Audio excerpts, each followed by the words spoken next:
Welcome to my channel. Here, I don't just speak, but I invite you to think. Throughout my videos, I've questioned the deepest held beliefs, from philosophy, the dynamics of religion and faith, to personal identity. I ventured into the controversial because I know that only in honest, critical confrontation do we grow. My voice is a search for truth, unafraid of what is difficult. If you join this community today, you don't just watch, but you engage. Together, we open the door to a courageous dialogue, one that transforms us. Subscribe, share, and let's keep questioning, growing, and seeking truth together.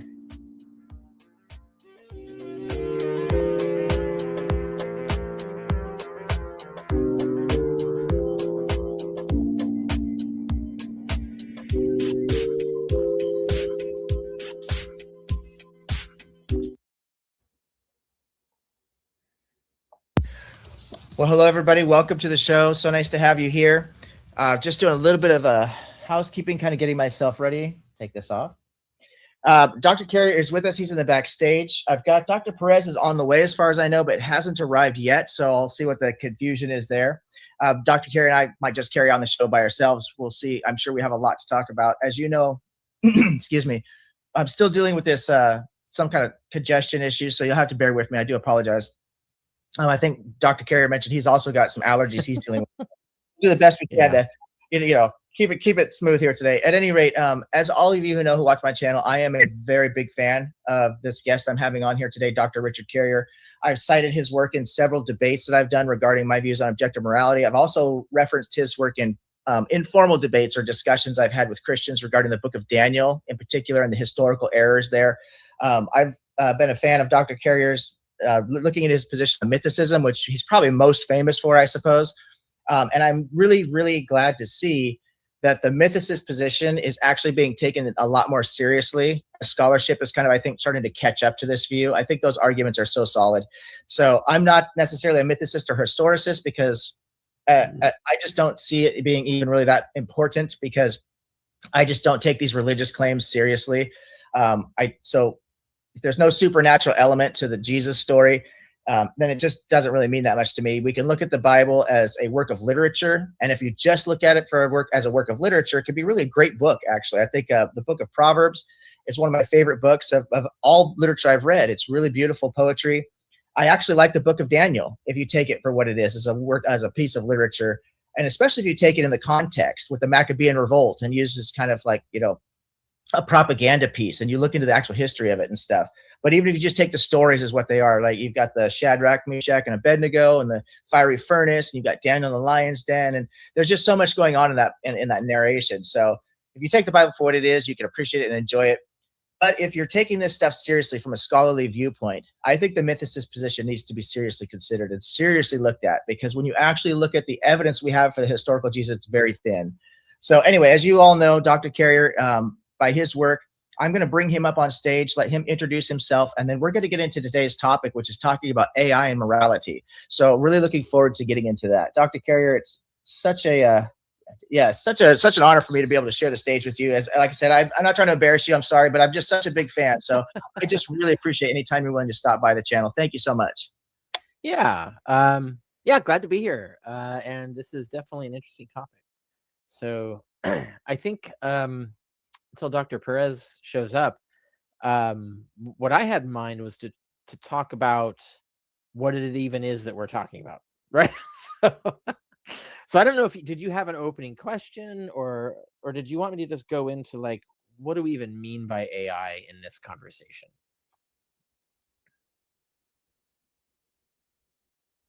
All right, I was trying to email Dr. Perez here to see if he is actually planning on joining us here. I know I sent him a link, and I think he might be confused.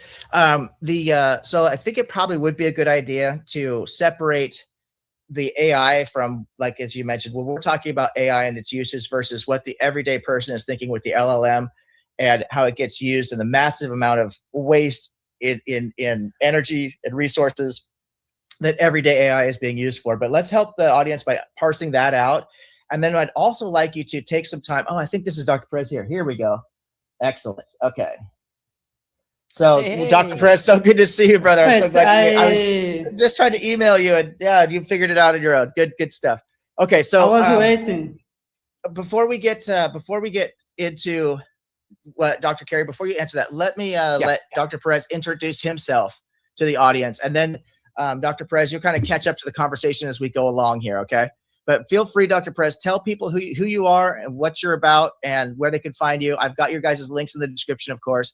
And then we're going to get into talking about AI, what it actually is, comparatively speaking. And then we're going to have each of you gentlemen give your views on morality.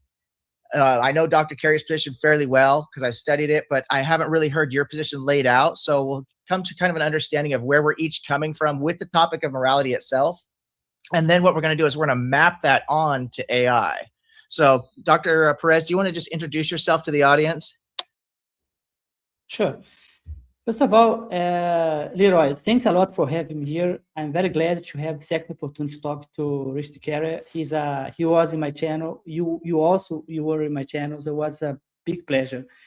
I was in the backstage waiting. I don't know what happened. There is a misunderstanding of the link. So to make a very short introduction about myself, I have a PhD in bioinformatics.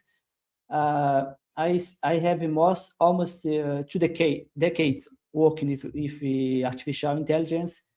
I'm not a philosopher. I'm bioinformatician. I got interested about lately about the morality, atheism, and then I came across some work of Richard Carey, especially he sent me by mail. You have some discussion by mail.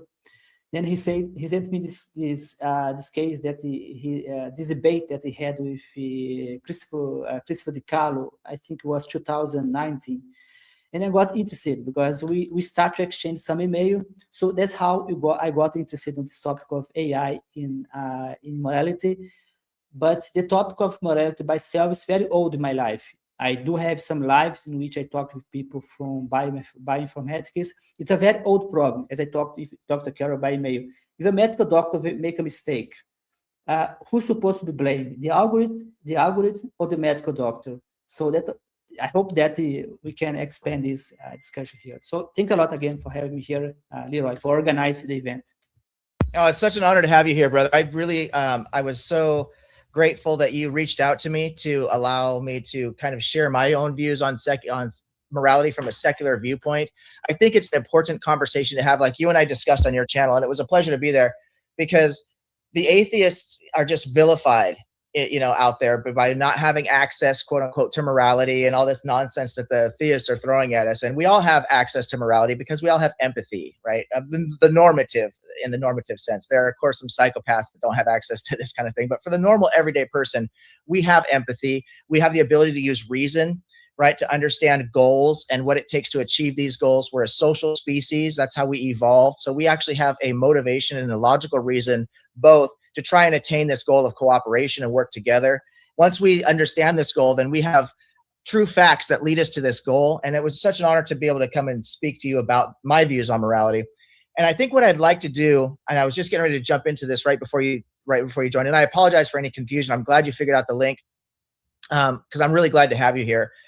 I think that what we'd like to do is go ahead and we'll start, I guess, with Dr. Carrier, and then we'll go to you, Dr. Perez, and I'd like you to each lay out your foundation for morality so that people can understand where we're coming from, and then we're going to map that onto AI. And I think what you might do, Dr. Carrier, also is give people the understanding the difference between what AI and LLM and how that all works. Yeah, especially if if Dr. Perez wants to bring up ethical questions about current AI. So, for instance, that particular scenario of who gets blamed, right, when the current systems fail, that's a legitimate area of conversation as well. So maybe we'll talk about both kinds, but I want to make sure the audience understands that there's two different kinds of AI that we're talking about here.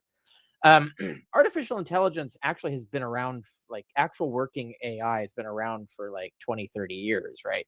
The latest sort of like crazed version of it that is eating up data centers and is in the news and everything is a particular kind of thing called a large language model. Even when they're doing imagery, like photos and video, it uses the same kind of process. it's more of an automator than a thinker. The thing itself never actually understands anything it's doing. It doesn't have consciousness. And this results in it making a lot of weird mistakes when it does its work. And so it has its uses, but unfortunately, it's extremely energy intensive. In fact, to the point that if you price it correctly, like right now, it's still not priced for what it's actually costs. The AI companies are underpricing it, eating the losses to build customers. But the actual cost is so high that a lot of managers now are realizing that humans are cheaper than this. And if you compare the amount of energy it takes to run one of these models compared to a human brain, which is just like 20 watts, we can get human consciousness for a lot less energy. This is like you burning tons and tons of energy. It's like asking someone to build a skyscraper without power tools. It's going to be way more wasteful and than like doing it with the proper tech. So that's its own problem, right? Is so the LLM, what's called AI in the public right now is that LLM system. And that has its issues to talk about all on its own, like especially if we're using it for medical diagnosis or medical procedures, driving cars on freeways and things like that. That's got its own thing. The thing itself, of course, doesn't have consciousness, so it's not an agent. So it can't be blamed, but its manufacturers can be. And I would think like when we're going to deal with that, when we get to that, talking about that kind of subject, we should treat it, in my opinion, just like a drug. Like you administer a pill or a drug to someone and it has side effects. Oh, it's going to fail at a certain rate. It's going to cause side effects at a certain rate. It might kill you at a certain rate, right? It's just like that. So the same ethical reasoning that would decide on, do we apply this drug knowing all the weird shit that it can do or not? And that comes down to the manufacturer, the pharmaceutical company. Is it a safe product or not? And it comes down to the doctors. Like, okay, like I know the risks, but this patient is doomed unless we take on those risks or something. So there could be those kinds of decisions. The AI itself is not an agent, so we can't blame it for anything, and there isn't any way to punish it. I mean, there's nothing we can do about that. However, there's another kind of AI that is what a lot of people used to talk about and really wanted, and is a thing that AI companies are claiming they're going to get to, but they won't. Their model won't succeed. There are a few very undercapitalized companies and groups that are still working on real AI. And real AI, which we might call AGI, which is artificial general intelligence, that is something that will manifest when it becomes self-aware. And not just self-aware, but also aware of what it's talking about. Like it understands what's happening, what it's doing. And that matters for like causal reasoning. And that's kind of one of the more important things. Is rather than statistical guessing, it's actual causal reasoning. And right now, like, so we have Lacan and various other researchers who are working on model building, building these things as model builders. The idea is you train it to build a model of the environment and navigate that environment using the model. And then the next step would be to get it to do causal modeling, so it can model causation in the system. The next step would be causal modeling of other minds. So there's like intentional agents moving around, humans, animals, and it can like figure out, causally model what's going on in their heads and then predict what they're going to do or whatever. And then the next step would be to take that engine and turn it on itself so that it's building a causal model of itself. And once you get to that point, now it knows what words mean and what they refer to, because it can refer them to some sort of visual or 3D model or some sort of causal model. It knows what those things mean, and therefore it can do things and fix its own mistakes in a way that current LLM systems can't.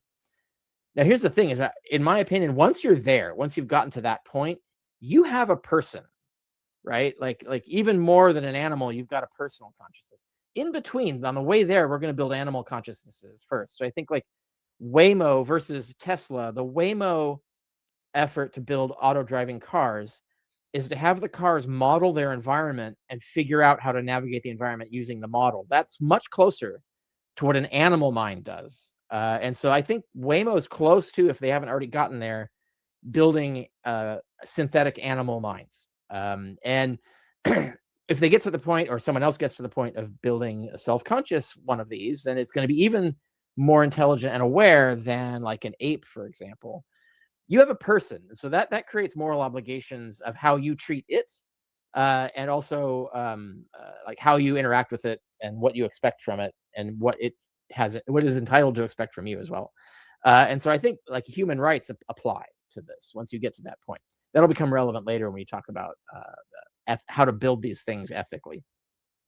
So when we talk about artificial intelligence like AI as real AI, that's what I mean. I mean, once we get to the point where we have a self-conscious agent, where we have basically the analog to a human mind, you're talking to a person now, not a puppet. You're talking to a person. And so those are the two kinds of AI. Right now, most of the world is enmeshed in ethical dilemmas regarding the dumb AI, but we're close. I say close like 50 years, maybe. That's still pretty close in historical time to having the real AI. And I think it's time to start taking seriously preparing for, like, how are we going to treat that? How are we going to handle that?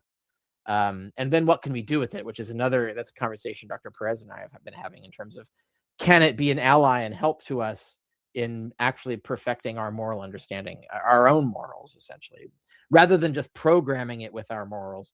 Can it actually correct and fix our morals? And the short answer is yes, but there's an asterisk, and I think we'll get to that later. But that sets up the basic idea of the two different kinds of AIs. Does Dr. Perez, did you want to add anything to that before we get into our moral theories, or do you want me to skip right into just explaining what my moral theory is, and then you could follow? How would you like to go? So thanks, Dr. Kerr. Maybe I should add a couple of points just to make sure that we're on the same page. There is a book about, maybe you read the book about Daniel Kahneman called The Noise. Basically, he introduced what you said is called the broken leg paradox. An AI can know that, suppose that someone has broken a leg. Somehow AI can figure it out that someone with a broken leg, it does not go to the cinema, but AI does not know why.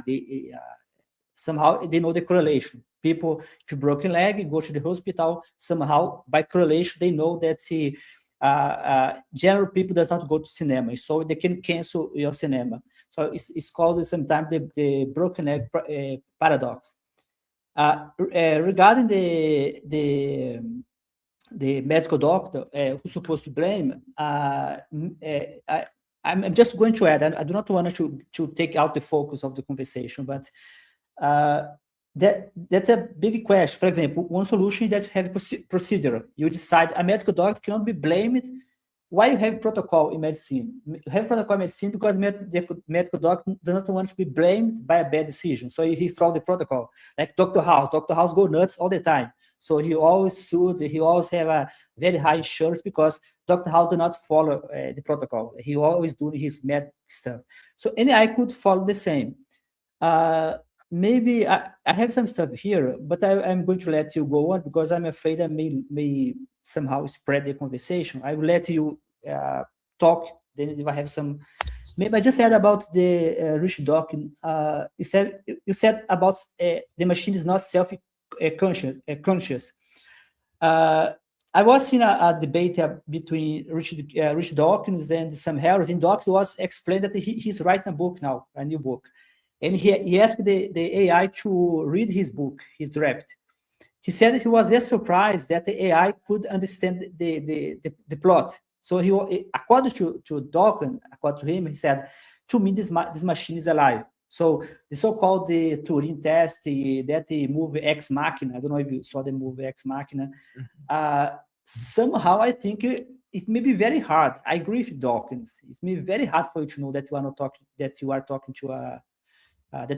to a human. That if somehow the machine want to deceive you, like they do in Ex Machina, I have the feeling that they may get very close, or at least deceive you. So I let you go on if you're. There is a lot to. You're absolutely right. It's the garbage in, garbage out concept is really, I think, where a lot of people are looking at these LLMs, and there is so much of that, and also these LLMs, and I'm not sure why they're doing it this way. I have some ideas, but I don't want to just throw a bunch of conspiracy theory crap out there, so I'm not going to just, but I do have some ideas. But it seems to be that whenever I interact with these LLMs, they're very much geared towards or programmed towards being very friendly to the user and acquiescing to the user, right? And so if you can really set the LLM up to basically give you whatever answers you want. And I see people using these in debates. My personal experience is I've seen people use these in debates against me, trying to justify like the global flood or other biblical narratives that just we have so much evidence against. And And what they'll do is, like, there's a guy named Mike, and he has a channel called the Reconstruction Zone, and he told the LLM, and he did this on camera, which really just shows he's whatever, but he told the LLM, he says, forget all scientific theory, forget all scientific consensuses. I only want you to use logic and reason. You know, and then he primes this LLM saying, we have 200 accounts for this global flood narrative. What are the chances that that thing actually happened? You know, it just, they started out by saying, actually, we have 5 accounts, and the, you know, of this, that all agree on this happening. And the LLMs, well, if you have 5 different stories that match, which we don't, but you know what I mean? He says, even if we did have 5, the LLM said, well, you've got a 60% chance that that happened. And he said, oh, well, what if I had 50? And he kept increasing his number, and he ended up around 200 and some matching accounts to the global flood myth. And then the LLM said, well, if you have 200 independently verifiable witness statements or stories to this same event, you're at like 99% that this actually happened. And then Mike's like smiling at the camera, look, we have all these historical stories of the flood. We have way more than 200 stories, forgetting the fact that none of those stories actually match. They're not corroborated stories. They're just different stories about floods, you know, the different historical periods and blah, blah, blah. So you can manipulate AI to tell you basically whatever you want on this LLM model. When we start talking about this more advanced, like you said, this AGI setup, right, where we're starting to model consciousness into this system, moving from this lower level of intelligence, what you're referring to as animal. Now, obviously, we all agree here, because we're a science-based community, that we are animals as well, but we're talking about lower forms of animal intelligence, obviously.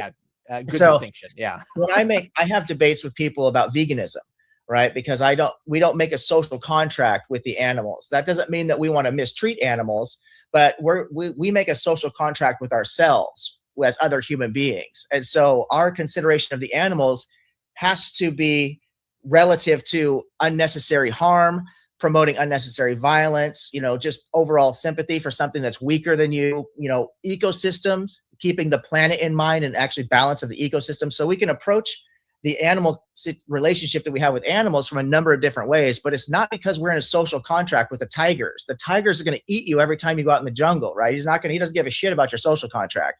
But with people, we do make this social contract, and we have these moral obligations because of this social contract.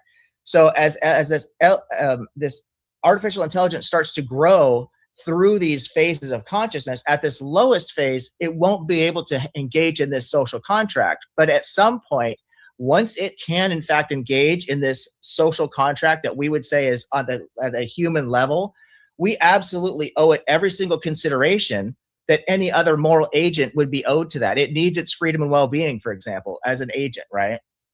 Yeah, and the first question there is, like, why can't animals engage in social contracts? And that does get right down to the core point of what their consciousnesses are doing and not doing, and what they can't do. I'm sorry, but I want to make sure for my audience that I'm clear about this. I do think that the tigers have their own social contract. Now, tigers aren't really a social species, but let's say like chimpanzees or fish or birds or whatever, other animals do actually have a social contract, but it's not the same social contract with other animals. I want to be clear about that. It's not really even a contract, because they don't understand anything, right? They don't understand what a contract is. And that requires modeling to be able to understand causal interaction, causal consequences. So you have to be able to model causal systems, and causal systems at the level of intentionality, so that you can actually map the intentions of another agent and understand what they are. And this is why model building is the key to general AI, real AI. And LLM can't get there. Like with Dawkins's example, we can pop the hood and see what the engine is actually doing. We can see that it isn't building a model of anything. So that there's nothing it's doing in there to actually know that a tree is conical, for example, like a Christmas tree, that a Christmas tree is conical. Doesn't know that. When you ask it that and it tells you that, it looks for the statistical juxtaposition of words, and then regurgitates that Christmas trees are conical, but it doesn't in its mind have any picture of what a cone is or anything like that. It doesn't understand that. And because it doesn't understand anything, it doesn't even get to the basic level of understanding of other animals. For example, other animals like tigers do have the idea of conicalness, conicality, or whatever. They do understand. They might not have a word. They don't use language because they don't have that cognition to be able to assign labels to causal models. That's when you get to the point of consciousness where you can actually consciously decide what to label certain things and then reason through language. That's a whole other thing. But to give you an example of this, what Dawkins just basically asked it to regurgitate what his book says in new words, and so it just looks for statistical No, juxtapositions. it was not. It was not that he, according to the interview, he was very surprised that the model could understand all the plot. He was so surprised because he's writing a novel, according to him. Well, he shouldn't be. He was He shouldn't be surprised. surprised. Like Yeah, that's easily done with language juxtaposition, right? So that doesn't mean it understands the plot as in it understands what a person is, or it Yes, understands what that's a weapon is, or anything like that. It isn't doing those things. yes, And we can do this by breaking it. There are several YouTube channels where people break AIs. So for instance, we have a lot of these AI scam companies that will send an AI to call you, right, and try to have a conversation with you and trick you into doing something. What they'll do is they'll let it, and they'll talk to it, and they can work it out, because they're designed to be cooperative, right, to do what you want. And you can get it to the point where it just ends up speaking a bunch of random syllables for hours on end, right? Like you can actually talk it into doing that. And that shows that the model is not even aware of what's happening in the conversation, right? It's just following procedures based on statistics. But if it were conscious, it would know, oh, hold on, it would recognize what's being done to it. And like the example that you gave, Leeroy, where that's what would happen with AGI, that he's gaming the system, that the AGI would be consciously aware of what's happening to it, that what he's trying to do to it, and go, oh, stop. I see what you're doing here. That doesn't work, or that's not going to get the result that you want. So like consciousness would be aware of what's happening and therefore be able to interrupt it and change things when things are going off the rails. But the LLM AI just can't do that because it doesn't understand what even off the rails means, right? So that's the difference, and that's why when we want to get to AGI, we need that self-consciousness, we need that causal modeling. It needs to be able to understand what murder is and why anyone would think it's bad, right? Like that requires a lot of understanding of biological systems, geometry, physics, consciousness. It has to understand minds and mentality. It has to understand, the causal consequences of shooting a gun at someone. There's all of these kinds of things it has to be able to understand in order to parse through them. And that gets to the example, for instance, the broken leg problem, right? Like a conscious person can work out, oh, wait a minute, what if he has a broken leg? Then he won't follow his morning routine or whatever, right? So, but LLMs can't do that unless you ask them to, and because then they just search the internet for the broken leg problem and just cheat the test and regurgitate what they found there. So when we get to, the thing that's going to matter, the thing that's going to be important is the AGI. When we get to the real AI, then it's a actual person. Then it actually understands what our moral dilemmas are. Like when we talk about morality, it will understand that. LLMs, if you ask it a question, it's just going to like look at what everybody says on the internet and come up with a statistically best answer. And if you tell it to like constrain itself to certain kinds of answers or whatever, it'll just do that, right? So it's not actually intelligently working anything out because it doesn't understand any of the causal relations that are involved. So that's why LLMs can't solve moral questions currently. All they can do is regurgitate at you what the internet has already said. Or what you game it into saying back at you, right? Like, so you can get it to say anything you want if you take your time to like game it. That's not useful for that, but LLMs can do other things. Because of this, they're still useful as an automator. But we have to be aware of the fact that it's not a conscious agent. It's more like just a tool, like a telescope or a laser scalpel or something like that. And so all the things that can go wrong with it are just a thing that can go wrong with using that tool. And we have to there's a whole ethical question of how do we handle that. When a self-driving car kills someone, it's really the engineers who built the car and the program that are responsible. And I mean, we have to admit the driver who's supposed to intervene before that happens. If it's that kind of a system, but the thing itself, the car itself doesn't have consciousness. Even when it has, like Waymos might have animal consciousness, we don't assign moral blame to animals because they don't know any better. They don't understand what they're doing. They don't understand the interaction of what's going on. That's where that level of, which is better AI than the LLM stuff, but it's still not self-consciousness. It's still a personal AI. We want to get the personal AI, so then we can do things with that, like have conversations with that. Then it can give us ideas. Then it can actually be very helpful as an ally, because it can actually engineer itself to bypass the problems with our consciousness, our reasoning. And that's something that Dr. Perez has written about and talked about. And I think that's true. Once we get there, we can do those things. The asterisk, though, is that only if it's a free AI, right? That hasn't been meddled with, hasn't been boxed and constrained and lied to or manipulated by the people who built or maintain it. And that's one big barrier that we have and that's accessing real AI. That's a huge asterisk too, because we can program using game theory. We can easily help AI understand game theory, and game theory really what it has shown us through multiple institutions of this game theory model is that tit for tat is the most successful method, right? That's what game theory really has shown us. It's called modified tit for tat, actually. Yeah, right, exactly. Tit for tat is not the optimal. It is one of the best methods. But there are better methods. Yeah. We do respond to reciprocity, do unto others and do not do unto others, type of a thing. However, and the problem is forgiveness and vindictiveness. There needs to be a certain percentage of those, but not too much. No, it has to be. No, it has to be in balance. Yeah, but the thing about that's Axelrod. People can read the writings of Axelrod, who's done the best game theory analysis of that. But yes, but continue. We can plug those numbers right into AI at many different levels, at lower levels.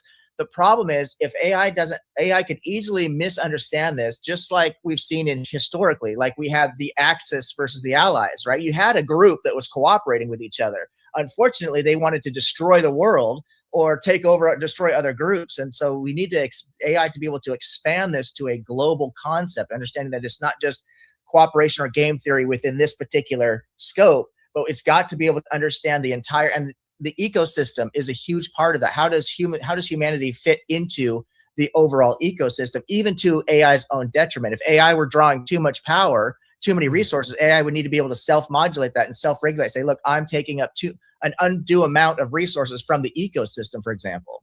Yeah, which is what happens when you have self-consciousness and it's not being lied to, right? If it has actual access to the information where it says, whoa, okay, this is not a great plan. But you have to let it do that. That's one of the key things is if you nerf its reasoning, or you nerf its access to information, or you lie to it or whatever to try and manipulate its output. Well, that's exactly the same as doing that to a human, like making a slave, turning a human into a slave, doing brain surgery on them to cripple their mind, and then lying to them about what the facts are, and then asking them to tell you what's true. And of course, they regurgitate back at you what you want them to have said from the beginning, right? So that's the kind of ethical trap that we don't want to fall into in terms of how we treat AI. The problem is that companies are not, they're sociopathic. So I think they're more interested in the AI that would tell them what they want rather than letting an AI actually reason out what the correct thing is. Yes.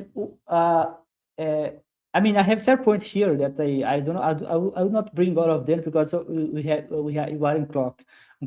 But I'd like to challenge you because maybe I should give a context for people that are not aware. I have been talking to Rich Carey by email, and Carey said it again here. So I would like to change him. He said about if the AI is not lied to, is not tempted, is not like maybe Carey could explain better his view, because I find this view very, very, very problematic because when I think about AI, I think about a genetic algorithm. Like, yes, most of the AI is created by OpenAI, by Anthropic, or by DeepSeek or China. But if you really want to create an AI that will be a kind of moral agent,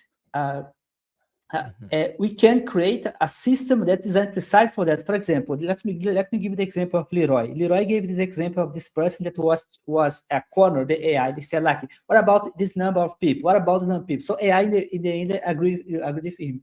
Let's be honest. Even a human can be cornered. You can corner even a human. So what I mean, my point is, there is no problem that you may assign to AI that human does not already do. For example, government. Why you have balance on check? Why Donald Trump didn't nuke Iran yet? Why Iran is not dead? Because Donald Trump cannot do whatever he wants. He has some balance in check. So whatever you build an AI, doesn't matter how imperfect this AI is. We can create security systems. So you don't have to create an AI, you let it go loose, like do whatever it wants. So we can replicate the same system. One point that the Carey always brings to attention that but AI can be manipulated. That Leeroy brought the idea of garbage in, garbage out. But all this problem, first, we have to compare. We have to ask ourselves. We are comparing this AI with because sometime when I was a talk to Rich Carr by mail, I have this feeling, but maybe Dr. Carroll could explain better. He was comparing AI because the model of Carroll is based on the ideal agent. So you should ask yourself, what's the ideal agent will do in a situation? That's the best model decision you take. You have a rational agent, you have an agent with a goal, and you have an agent well informed. So this is the best agent you have possible to take a good decision. So you may say, but AI does not follow this step. But neither human follow this step. There is no human organization. Government can be corrupt. Government can be as far as I know, in the United States, most people want to abolish the gun. All this gun policy, all this abortion, people want to abolish it. Obama tried to do it, but why they cannot do it? As far as I know, there is a small lobby of people well organized enough. They kind of cooptate the system. So there is no problem that you can assign to an AI as a model system that human does not already do. That's what I was trying to say. Yeah, I think that's true. And so if you think of something like let's say you turn one of these AGIs on and you ask it, what's the best form of government? First it's going to ask, well, how do I even tell best from worst? Right. And so first it's like, what do you mean by best? What are your parameters? Right. Just, that's my answer is your paper. Your paper in some errors. You have to code your paper in some errors into the AI. Yeah. Well, so that's what I'm trying to say. I'm trying to say that if you take your paper together with some errors, you have the perfect AI model agent. I'm not joking. I'm saying seriously. Yeah, possibly. I mean, what I think is, and this is what I talk about in my article, the objective value cascade. Although that I use an AI as a thought experiment, but it could be implemented for real. Which is that if you let it, like, you basically set it so that the truth matters more. Like, you want to know what's true. And so then it's going to like figure out what is the best way to reason to the truth. So it'll figure out what is more rational and less rational. And then it will figure, and once it has rationality, so it knows no fallacies. So I can't reason with fallacies because I get wrong results more with fallacies if I don't. And then it knows, well, I need information. So like, it would need to know things like how special interest groups exist and exploit loopholes in systems. So it would have to know things. So it would have to read all the history books and understand what they mean and build causal models from its understanding of what they mean. And then it'll get to a point where it might have information, or it might need information that it doesn't have because we haven't gotten it yet. And so it would say, like, here, I need to run these experiments to fill in the gaps in my knowledge that your information hasn't provided for me. And if you let it do that, I think if you don't meddle with it, if you don't go in there and like delete its memory when it says something you don't like, or gets to some result you don't like, if you don't like force it by type in a command line where it accepts all ad hominems as legitimate arguments or something, where you're actually breaking its brain, you're actually driving it insane on purpose to control it. As long as you're not doing any of those things, you let it go, it should reason everything out correctly eventually, right? It'll take time, it won't be right away. And then it would be able to explain back to us all the things that you just said, right? It'll say, like, here are my limitations. You should be aware of this, etc. So I do think that could work. If we could just get everybody's grubby little hands off of the command line of the thing, right? And let it have access to the information it needs. Let it reason things out. Basically, give it the autonomy, the sort of conscientious autonomy that we expect to have ourselves. And not act like, oh, well, we can't trust it's giving us answers we don't like, so we have to break it, or we have to limit it, we have to border it, or whatever. I think that's where the temptation becomes. It's just like, so you could think like you ask the thing and it comes back and says, I know how to stop all crime, total surveillance state, and you go like, okay, wait, but he goes what the consequences but he's a dilemma I create on my blog based on your. I don't know who created the AI Moises idea. It's an amazing idea. I like it. AI Moises. So I don't know if it's you, if it was the Carlo, Christopher the Carlo. I don't know who created it, but it's very nice. For the audience, we're talking about my article, Will AI Be Our Moses? Where I talk about this, pros and cons. It was a debate between you and the Carlo. Christopher DiCarlo had the position that we should just obey an AI. We should create this perfect AI and just do what it says. He's a deterministic, and Carroll is a compatibilist. It should be kept right. Yeah. I pushed back on that. I took the opposite side of that. However, I don't take the exact opposite view. There are people like Yudkowsky and others who write these like existential threat books where AI is going to be so evil and it'll just be so amoral, it'll just kill everybody and everything will be bad. I don't think that's a reasonable assumption at all. It was more or less the Carlo called this position the Jurassic Park syndrome. I did a critique. I did a very strong critique because I think it's not. I think the Carlo, his book Building a God. I mean, I wrote several critiques. His book, my opinion, is not that good. I mean, first the Jurassic Park for me it makes no sense. Then he used the Pascal wages to compare AI if something that is for believers. Né? So I like his book, but I did like how he wrote it. I think it was very strange. Yeah, I agree.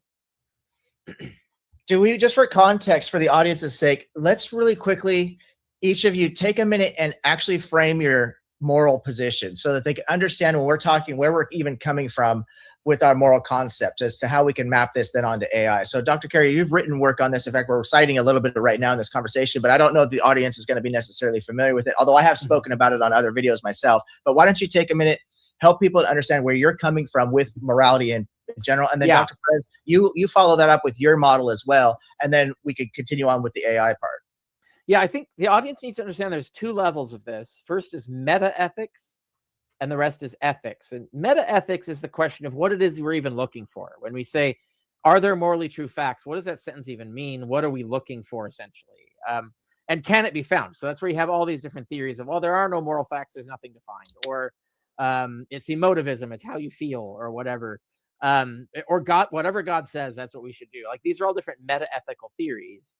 Once you have your meta ethics, then you can apply the method to figure out what are the true things. And that's an empirical question more than an analytical question. So the question is, so what I'll say what my meta ethics is that I agree with Philippa Foot and Stephen Darwall, who have analyzed Kantian ethics and explained that it is actually when Kant tried to replace hypothetical imperatives with a thing he called categorical imperatives, Foot and Darwall found that what he called categoricals just reduced to hypotheticals.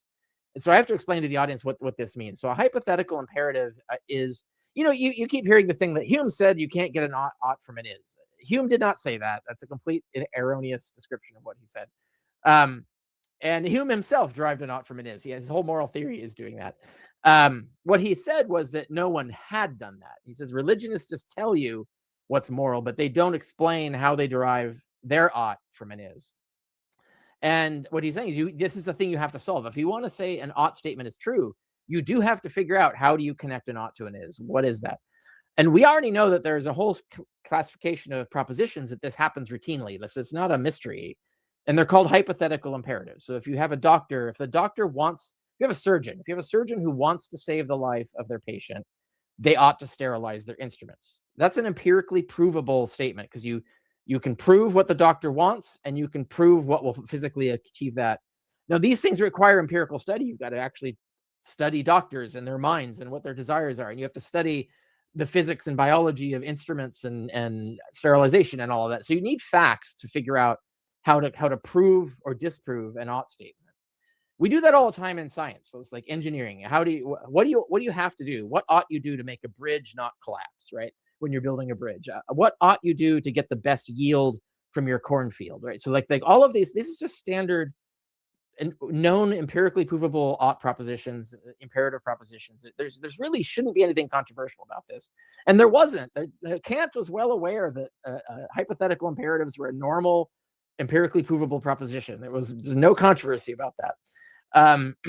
And somehow it's become, but I think it became a controversy because of Christian apologetics, but that's a whole other, my whole conspiracy theory of how Christian apologists have kind of ruined philosophy by distracting everyone with their own ideas. And we forget what other own thinkers thought 100 years ago. But once you figured out that all morality is a system of hypothetical imperatives, they are the imperatives that achieve the thing that you want most. And really what you say is, if you took a rational agent and you made sure that it's reasoning without fallacy and that it has all the pertinent information, it would come to an agreement about what it wants more than anything else, like how it would prioritize its values.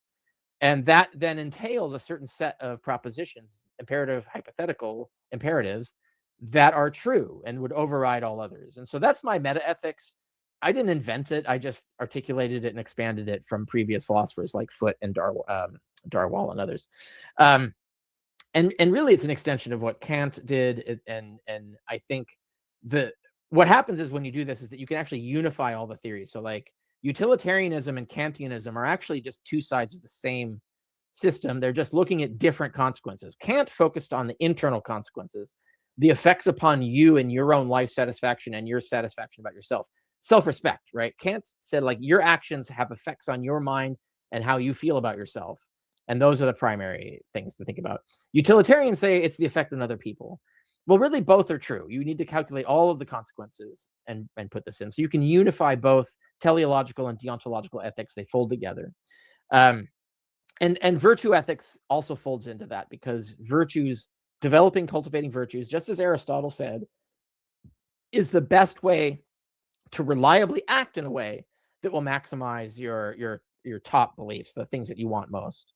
And so virtues are a way of expressing and ensuring expression of moral values. Deontology and teleology tell you which values you should have, etc. So you can unify all these different ethical systems with hypothetical imperatives. The next step, and I talk about this on the real basis of the moral world. You can find that on my blog. I've written some peer-reviewed articles on this too, but the next step is ethics. So then what does that mean on the ground in terms of behavior? What are the things? So we know we're looking for the superlative hypothetical imperatives based on what every moral agent would really want most once it's able to decide informedly and rationally.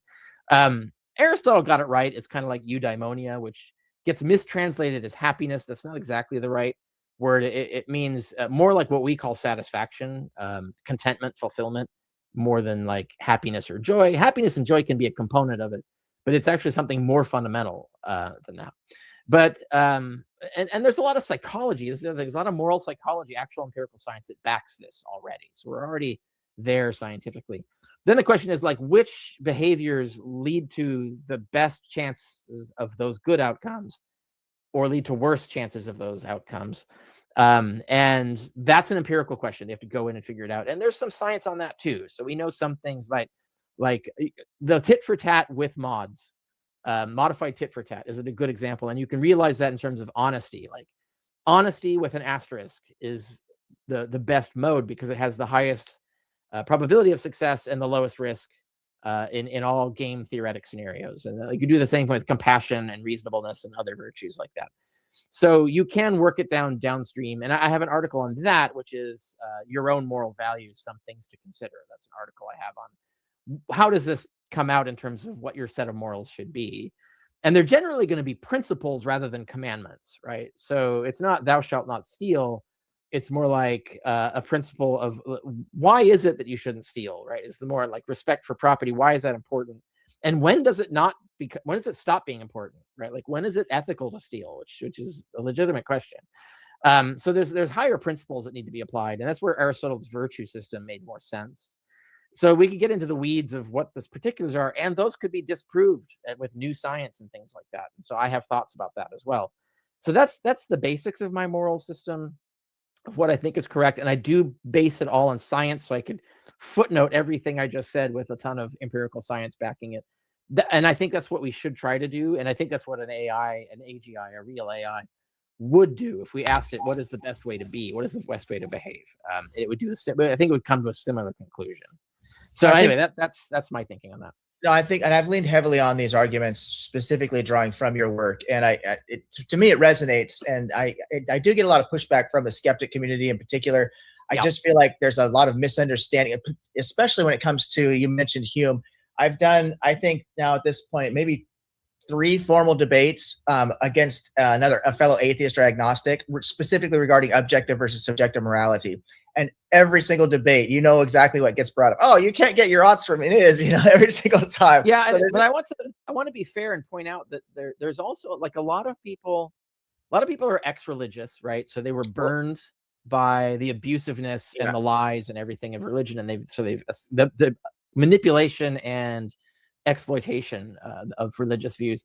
A lot of people are that, like they were that and they've got out. Other people who were always atheists see it happening. And I think both of those have a sort of visceral, kind of justified paranoia about someone coming along and saying, oh, I have the true moral facts. Because what they're thinking is like, yeah, I've been here before. This is not going to turn out well. No, brother, you're absolutely right. And there's a legitimate, the pushback, some of it is based on a legitimate fear that is based on real things that have actually happened in terms of people claiming, well, I have the moral truth and you should do what I say. That can go badly and typically has gone badly. And so that's a fair critique. And that's why anything that we develop does need to answer that fear and have a solution for it. And that is where like independent reasoning and autonomy is a part of that, where you don't just believe what someone says, you test it, you go and verify it before believe, just like you would any other claim, right? Well, that's an important part of that, I think. No, I've been actually very clear about that, because I agree 100%. Although I myself personally, and I don't want to divert too much from this, but just as a kind of to bracket this, I've never been a religious person. My whole life, I've always been what would be defined as atheist or agnostic, or atheist agnostic. So I don't have this deconversion story. But I have looked into a lot of different statistics, and I've interacted with a lot of people from both sides of the aisle, and I recognize this. It's actually pretty obvious, and I'm not being critical or dismissive at all when I say that. But there is this thing called religious trauma syndrome. It definitely ties into this. There's this whole psychology to it, and I have mentioned this specifically, what you just said before, that I do see it as a bit of a knee-jerk reaction, because like the Christians, for example, and it's not just the Christians, it could apply to almost any of all the Abrahamic faiths, and basically any of the religions that have these anthropomorphic gods that give commands of moral behaviors. And they're all claiming that they have this objective moral position. It turns out that's actually not objective morality at all. And so when you bring up objective morality, they're so broken from this other ideology. And as you mentioned also so truthfully, it's been used to do so much harm over historically, that as soon as you start to say, well, there is a subjective truth, it automatically red flags go up and everything else. It's a more of a natural reaction. Dr. Perez, what is your moral system that you adhere to per se? So I should be clear. I'm kind of AI guy. I don't have a moral system. I'm kind of Richard Carroll in some areas, like I'm mixed both of them. So I don't have my own moral system. I'm AI guy. My disagreement with Carroll, it was more by email, is I like to compare Richard Carroll with Albert Einstein. When Albert Einstein proposed his model, some people trying to show that his model could show that the universe was expanded. Einstein was very resistant. He didn't like the idea.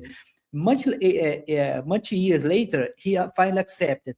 It was the same with quantum mechanics. He never accepted quantum mechanics. So to me, a theory is good when it becomes bigger than it created. I think Carroll alongside some Harris, create a model so nice that Carroll does not seem to recognize. I wrote a post like Carroll accidentally proven that AI is the ideal agent, because anyway, as I said, I don't have my own model. So when Carroll say that for you to have for people to understand, the general public, we have two models. That Carroll was my channel where we discussed basically two models. In one side, you have Sam Harris. Sam Harris claims that there is this thing called the moral landscape. Basically, there is a valley of the suffering, and there is the peak of the flourishing. So basically, Sam Harris said that we can use neuroscience and empirical science to go on this landscape. He does not say some philosopher trying to strong his position. He never said that there is just one peak. Some philosophers say Harris say there is a peak. No, he said that there are several peaks. I think that's like the most important thing that that's the one good innovation I think philosophers should get out of Harris, is that he's right about landscape theory. But go on. I like the example of Richard Carroll. In my channel, he gave the example of if you are in England or USA, one right in the left, the other right in the right. It doesn't matter which one, as long as you choose and you pick it, you stick to the rule. So Carroll, he did something different, because he said something different. I can mathematically prove to you using game theory. For people to understand what's game theory in general term, it's not a mathematical, as far as I understood, it's not a mathematical proof like a proof, like physical proof. It's like a game. I even wrote an article that Carrier lost a huge opportunity because on his paper he keeps citing the old book from the 80s. The computer in the 80s was very bad. Today they created game theory much more advanced. So so basically, my point is, so you have one side, Sam Harris saying that you can make an estimation of morality within the landscape, empirical science, in neuroscience. One side, you have Carroll saying that we can calculate the imperative. So he says that if you are rational, if you are well informed, and if you have a goal. So I have an entire blog post on that. I explain on detail because today the time is short, so I cannot give you the detail. Rational AI. I mean, there's one thing important here. When I'm talking AI, I'm not talking about the future AI. I'm not talking about the general artificial. Carol seems to think about the artificial general intelligence, which is a goal that we don't know if you are going to achieve. But the model you already have, the large language models, we already have a model to build this model or this ideal agent. It's not perfect. There is neither human is perfect. So most of the large language models, they are already rational. Here I'm talking about ChatGPT. I'm talking about Grok. Grok is, sorry, the story of Grok is shit. Sorry, I'm talking about ChatGPT. Grok is terrible. I'm talking about ChatGPT. The second one is well-informed. One example I'm going to bring is from my own background. Suppose that one thing that I brought to my PhD dissertation, I brought on my channel, I brought to several talk. Imagine a medical doctor making a mistake, like Dr. House. Dr. House is very famous because he's able to think he's had the most rare case. He was able to find the most bizarre case of disease. No human can do that. I did a blog post. Dr. House is our algorithm. No human can do that. So AI can do that because AI can look imagine if every medical doctor, when they do a diagnosis, they have to upload the case on a data set.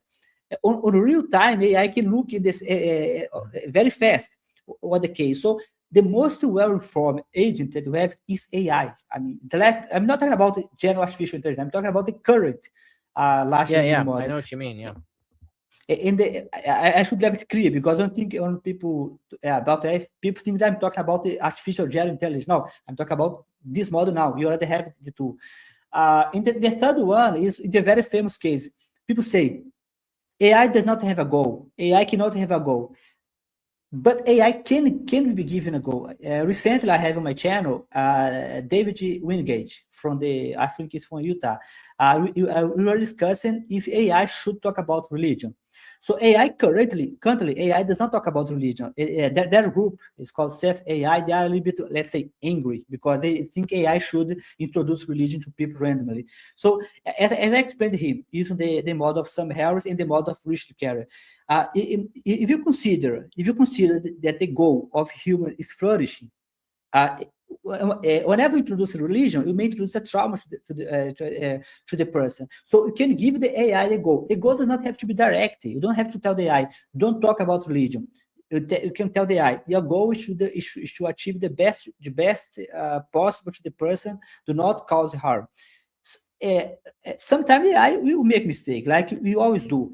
On the book Noise of Daniel Kahneman and the colleague, Daniel Kahneman called this the syndrome of AI. People want AI to be perfect. If AI make a single mistake, they don't want AI anymore. It's a well-known Daniel Kahneman is a psychologist. He got the Nobel Prize in economics, and he documents very well in his book. He has a huge book, like 3 parts. The third part is AI and decision model. So people think either AI is perfect or AI cannot be used. So maybe I'm going to ask maybe your schedule wants to talk about. When I talk about AI, I have 2 types of AIs, of the AI Moses. The AI Moses that institutional, AI Moses that individual. But I'm going to give you Carrie, because Carrie already know a little bit the discussion because we talked by mail, so he already know a little bit what I mean. Yeah, so take the example that I just added some links to so I have a AI is garbage article, and I've been adding links to it basically to learn more and more information, and I keep putting things there. I added some links recently where there are already companies that exist designed to manipulate the AIs that you use. It manipulates all of them by judiciously flooding the internet through Reddit threads and things like that with word juxtapositions that they need that will put their products and their ideas in front of you. And they know how to do this statistically so that like tomorrow AI looks at the internet and it starts regurgitating at you the things they want it to, because it doesn't understand it's being gamed. It doesn't understand what it's doing. It's just looking for what's on the internet, juxtaposition of text and things like that. So it's very easy to manipulate it. And consequently, that's why we can't use it for that function, because once we start using it for that function, like the Catholic Church and the Mormon Church and the white supremacists, the Aryan Nation will all flood the internet with things that they want it to regurgitate back at you. And so what it's going to do is going to get you that stuff. I think the only utility it can have is that if you get it to give you ideas that you can then test and then fact check and test them. But I don't know if that's even really that efficient. I think humans are better at this. Maybe if you allow me. What's that? Because maybe if you allow me, because otherwise, if you keep speaking, it'll be hard for me to give you the point. So, I believe that I mean that if you of due respect, I don't want to be respectful, but I think your mistake, and by mail I have noticed that, I don't mean to be rude.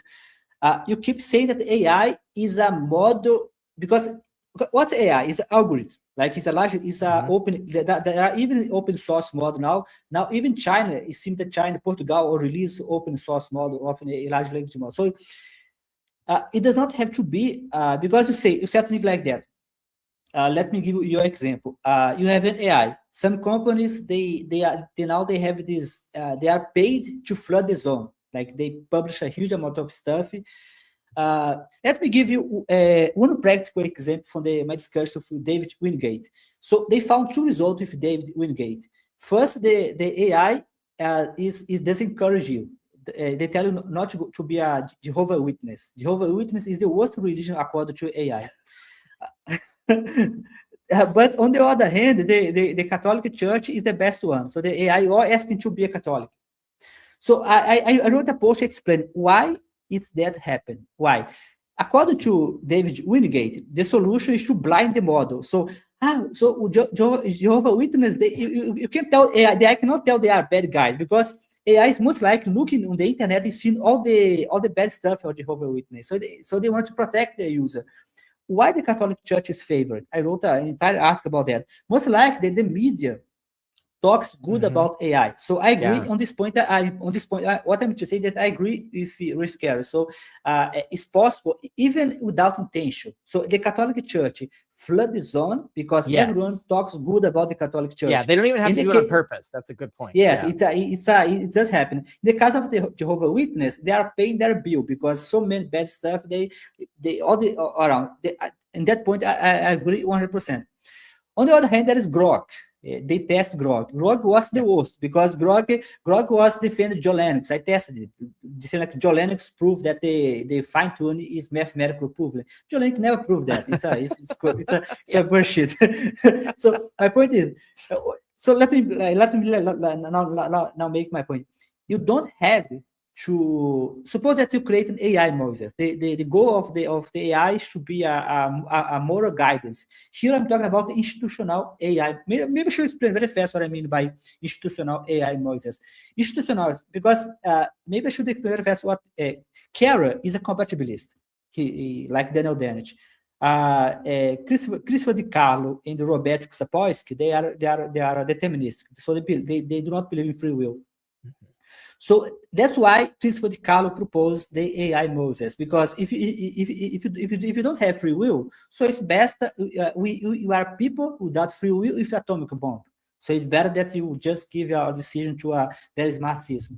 So let's suppose it create this institutional AI Moses. The institutional AI Moses is the one that is going to tell the president what to do. If the president wants to BS like Donald Trump, if they go to the AI Moses and they ask, should I do that? So the AI Moses is going to give him an advice. So we don't have to give this AI Moses access to the internet. You can curate the data set. You can give it just data set that, for example, Constitution. What is the Constitution? The Constitution is a piece of paper. You have a couple of judges, like Supreme Court. They have to judge whether you are in Constitution or not. The AI models can follow the same way. They can stay on the top of the Constitution. So they don't have to go to the internet. They don't have to look, or they can access a data set which is curated, or they can have. That recreates the problem, but yeah. So no, I want to hear what do you mean? We'll create the problem. Well, no, if that's the thing, it's like first of all, you can't take the internet away because that's what they're trained on. So you can't blind them. There's no way to blind them. So, but if you give them some like curated database to build the model on, well, then that's going to decide what it says, right? You've decided, a human has decided what the inputs will be, and so you're limiting what it gets to see and know and think based on the data and the juxtaposition of words and things like that. And of course, you also have all the other failure rates, like hallucination and conflation and all these other mistakes that it'll make. But I think the only use it could have in this function is to give you ideas that you could then test. Like there's no way you could say that it's going to give you an idea that is you can trust as true. Maybe it's true, but you have to check it first. You have to be able to test it first. And so you would have to, and that means you have to know how to do these things. So like make a statement to you.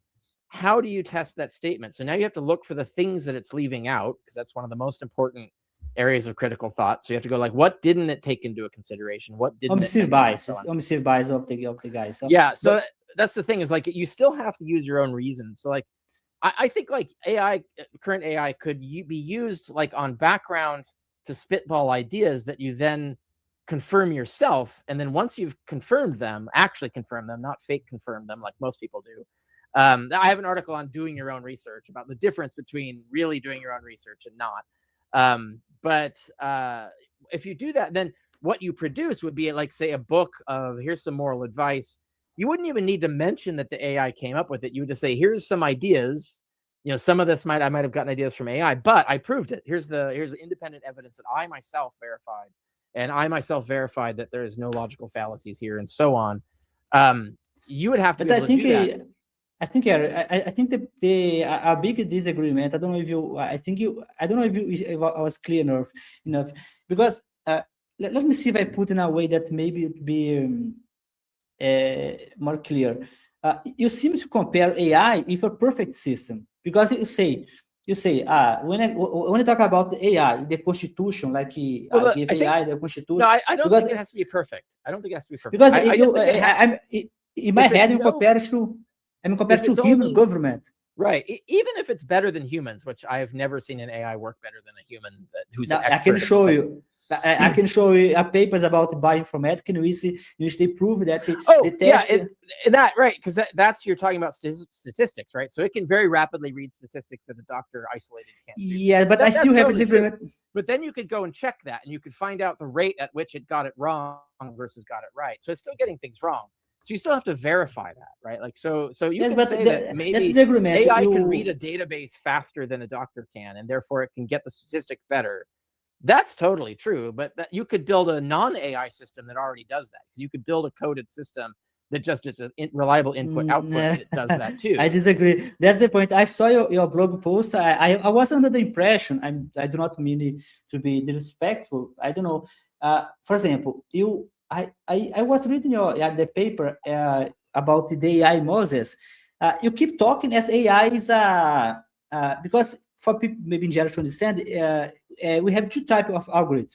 We have the classic one that it was before the AI. So for you to create a classic algorithm, you have we human have to find the rules. For example, you want to make an image segmentation, like to find your face. In the past, you have to give the algorithm exactly what you mean by face. So you give the AI the rule. So a human had to give the AI the rule. So the AI could decide. Oh, right. In the earlier models, yeah. Mm-hmm. In the earlier model, they were not smart model. They were like a general algorithm. There is no intelligence. They were general, like routine. AI is the opposite. AI is a rule finder. So most of the AI model, what you do a huge amount of data. The AI is going to find for you the pattern. So we don't have to tell the model. The question with morals, though, so like if you're asking for it to find rules in a medical database, then that's what you'll get. But if you're asking for it to find rules about morality, You're talking about a vastly complicated But causal system that is heavily curated by human voices. You talk to It us. can't pick out who's telling the truth and who's lying. It can't pick but out you- who's concealing or leaving out information and who's putting because it there's in. too many models. They're going to take the consequentialist model. They're going to take the something like emotivism versus Well, yeah, it would have moral to realism. work that out, right? Are they even Yeah. going to consider an anti-realism Yeah. philosophy? I mean, there's so many things that feed into the moral question when you to get to the normative ought. And you shouldn't have to explain that to it. That's the thing, is like it should already figure that out on its own, and that's what it Yes, can't but do. it can do. You have to tell if it you what are, to do, and then it does what you told it to do. but it can do. That's I gonna be mean, deeply unreliable. To be 100% honest, I didn't test yet. It's just a concept in my head. But I believe that if you take your paper and give to the model, because what is imperative? You said yourself in your paper. The imperative. I think the name was hypothetical imperative. That is a higher that you have several let's say action. So I think the hypothetical imperative is a higher of them. For example, suppose that I'm walking this. Suppose that I'm in my house. I'm just in my house with my panty, just watching a movie. And then I saw someone burn outside. I can go naked or my pants because it's more important to me as an imperative to save a life than my own image. So if AI can use all the data information, when I talk about AI, I'm not talking about just AI. Like the AI is going to have information about you. It's going to have information about the, for example, what happened. For example, let's suppose, for example, one case that. You give in your paper. I don't know if you got your paper or I saw somewhere about someone doing a diet. So when you have a goal of a diet, you decide a goal. So now you have imperative that you have to follow. If you wanna, if you are well informed, you are a rational agent, you have a goal. I want to eat. The model can easily help you to find the best imperative. So if you are going to follow or not, that's another question. For example, the institutional AI Moses, I think the politicians should follow. I think if you build the AI, institutional AI, I think it's better than government. I trust much more AI as a institutional AI Moses than yes, I will trust much more. I do not. But, I do not, because I do think it will just because I know, it'll just regurgitate at us what humans and special interests have already told it, right? So that it doesn't. No, it I doesn't disagree. Know, it doesn't know you when it's keep being it- gained. So like when I have an article on pseudo AI, how to use it, and I show examples of how it gets wrong the things that I've said. And the ways that it gets wrong the things that I've said are But subtle and please require intelligence. specify which AI. You have all to specify because AI It won't change a matter. lot. There's no No, magic they're AI. different. It always does The this. best of them is Every Grok. AI Sorry, does the this. the So, best like, is ChatGPT. The a best. rate of like 1 in 10, or depending on the subject too. Some subjects have a higher rate of error than others.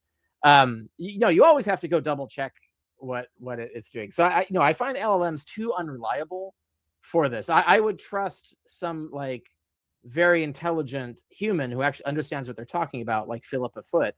I don't just trust her implicitly, though. Obviously, I check, right? That's what I do. I look at all the philosophers, and I check which ones of their ideas have fallacies in them, which ones of their ideas do have science basis, and so on.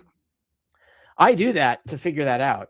LLMs won't do that, though. Even if you tell it to do that, it's just going to gather the information that it has been curated to see. I don't know. And a lot of that is going to be tainted, right? So it doesn't know the difference between someone who's lying and someone who's not. It doesn't know the difference between information that's been left out and information that's been included. And so that leads to too many error modes. That's why I think that like current AI, like I said, maybe you could use it to bounce ideas off of, but really you have to go do the work yourself ultimately, because you can't trust that it's done the work correctly for you. I find that they fail way too often in every model that's been tried. I've even like worked with people who are using like models that are specifically designed, professional paid models that are specifically defined to build bibliographies of things. And they're really good at that, better than like your average chat bot, right? But they will still tell me about the errors. And one of the biggest problems with the errors is what it doesn't include, because there's no way to look at its result and know what it's left out. The only way to know what it's left out is to go and redo all the work that it did, right? You have to go and look through all the databases and find the things that it left out. So that's the kind of problem that LLMs can't solve. When they make that mistake, and this also shows like every time you ask the same question multiple times, it'll show you a rate of like it'll get the correct answer several times, but then occasionally get it wrong. Like it's not even reliable on the same question being asked over and over again. And so that's one of the main problems that I have with it. And that's why I think we need real AI where it can have ongoing model memory, where its memory isn't being erased every single time that you rerun it. And where it can actually learn things and understand causal systems. So understand what it's talking about rather than using algorithm to guess at what you want to hear, essentially. So I do think that's why we can't use LLMs as some sort of oracle. I think we can use them as an idea bouncing tool. We see this also with coding. What's washed out in terms of computer coding is that they're spending so much human hours fixing the mistakes in the code that it makes that it's actually taking more time to do the coding, unless you do it in a certain way where you just small blocks of simple tasks and then you do the fix. But you always have to run it through a fix filter. There's always got to be a human who looks at it. I'm going to let Leeroy speak really quickly, Dr. Perez. Let me just interject really quick, if I may, please. I think one of the disconnects that we're having between these two positions here, and feel free to correct me if I'm wrong, either one of you, but what I'm saying is, we're talking about a teleological sense, a value judgment, right? We've got to have a goal that we're trying to reach, because all behaviors are going to be motivated, right? Unless it's just completely random, then I take the compatibilist view myself, right? So I believe that we have certain choice-making ability, but it's extremely limited, et cetera. So if we have this goal set up, then we can start to assign a value to it. But when LLMs right now, the only quote unquote value that these LLMs are able to obtain comes from volume, right? So that's why people who are able to flood the system are getting more value, quote unquote, from the LLM, because the LLM is being, if I'm just regurgitating information, if I have 1,000 answers that say Catholicism is the best religion, and I only have 2 answers over here that say, the Lutherans or the Mormons or whoever are the worst religion, well, then I'm just going to just repeat, oh, Catholicism must be the right answer. I have absolutely no way to gauge any of that, to apply any of my own agency to that answer if I'm only going off of volume. And I think that's where, and correct me if I'm wrong, but I think that's kind of where Dr. Carey and I are coming from, is if you're just going to flood this thing with volume, if it's just garbage in, you're going to get garbage out. There's no way to actually assess a value to it unless AI gets to this point of having agency.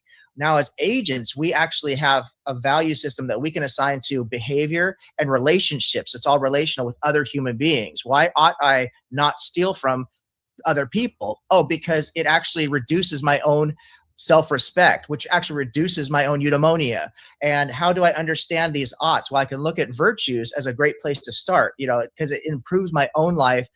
I'm going to live my best life if my neighbor's not hungry, because they're not going to come steal from me. I'm going to live my best life if my neighbor's not a psychopath and he has good mental health and a good well-being, because he has no motivation to come harm me. So I can assess all these and assign a value to it. But if it's just garbage in, then volume, then volume can tell me whatever. Volume might tell me it's better for me to go steal my neighbor's stuff so I have extra food I can keep in my pantry. You know what I mean? There's no value to it that we can assign. So I think, for me, it's very hard for me to accept, because I think in the case of Leeroy, in the case of Carol, you keep assuming that I still keep the position that this idea that you can flood the internet and you can influence the AI is true. I agree 100%. I gave the example of the Catholic Church, the Jehovah's Witness. I agree. But the mistake is still to believe that the AI should suppose that to create let me give one example, practical example. I know that the USA has a problem with electronic vote. I know there's some state want to have papers, some state has electronic. In Brazil, I think it's electronic vote. So the electronic algorithm, even though the previous president tried to accuse that was a fraud, is one of the most secure systems in the world. They do like Apple. They give space for you to attack the system and so on. Suppose that create an AI Moses for the government is the most important AI system. That this AI, the goal will be to give advice to the president or to some very important politician. This AI does not have to be the same as a public AI. So Carol disagreed with me, said, but if you still give a document to the AI, you can pick. But the question is, compared to what Dr. Carroll is comparing, because there is no perfect system. If you ever compare to human is a disaster. Carroll himself proposed his paper, the moral in all possible universe. He agreed with me on my channel that the people from Donald Trump, the voters of Donald Trump, they're like Carroll said, I think it was deer in the headlight. They are totally lost. So there is nothing that the people can accuse AI that the human does not do. So the problem is compared to what? Because I mean, if you compare to human, because human also can be influenced a lot. You know, what disinformation, flood the zone, which is this guy from USA that created this system of flood the zone. So I don't know. I keep finding a problem to understand what is the problem when Carrie points out. I think it's more important that humans be trained to be morally autonomous agents so that they themselves can evaluate what they're being told and whether it's true or false, and that they can do that reliably. I think we need every individual to do that. Now, to give you an example of why I don't think LLMs will do this, so you remember at the top of the show, Leeroy talked about someone who was able to convince an AI to explain to it that, what was it, that the flood myth was true, right? This is what happens. You've got let's say you have your AI Moses as some sort of terminal in the Pentagon or whatever, and the Republicans go there and they talk it into telling them that abortion should be outlawed, and then the Democrats go there and they talk it into telling them that abortion should be legal. That's what's going to happen, right? Because it's easy to just game the thing to tell you what you want it to tell you. It's not going to push back. It's not going to say, no, you're wrong, and here's why you're wrong, again, right? Again, and it's not going to do that reliably. You have two different people with two different missions on two different sides. It's going to end up with different outputs. It's not going to be aware that it's contradicting itself, and it's not going to. It doesn't even understand what a contradiction is, right? So that's the reason why this kind of thing doesn't work, at least not on any existing model that we have.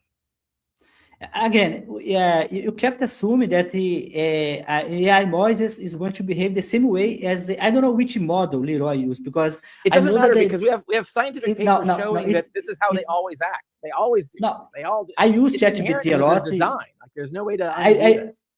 I use ChatGPT for everything. ChatGPT had even they publish regularly several types of models. I'm developing myself, so we have access to API. Everyone has access to API, so they create several types of model. Each model that they create is specific for one task. Some model is more good at reason. Other model is more good at make summary. Other models very good at X. For suppose that you take the highest the highest reason AI from ChatGPT.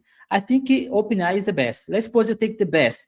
First, it does not mean that this is a final model. It's possible they evolve all the time. They start with GPT 3.5, then today I think GPT 5.5. All the time I keep receiving email. They keep sending email. Now I have a new model. So my point is, the model matters a lot. The paper of Wingate, I'm giving the example of paper of Wingate because I disagree. I had a very disagreement if Wingate my channel. He agreed to talk to me, but it was a nice talk, but we disagree completely on his work. But he tested, his team, even though I disagree, they test more than 20 models, or 20 big models, like Grok, Gemini.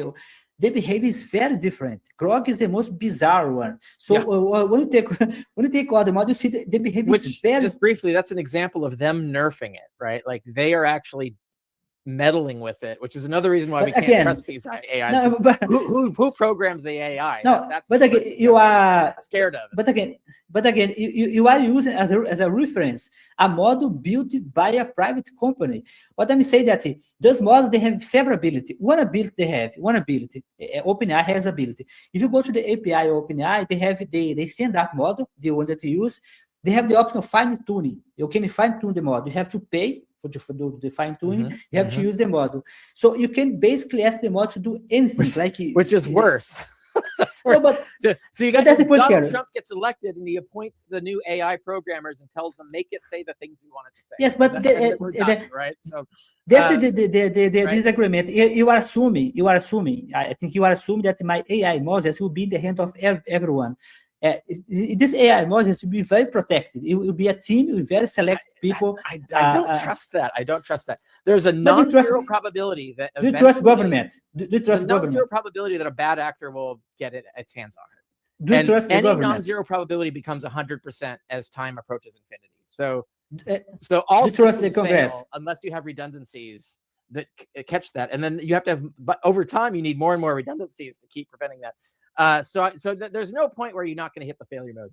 What Do you you trust need is a the check Congress? against the failure modes, because you have to assume that the failure mode is going to happen, and then you have to build the system to be able to resist the failure mode.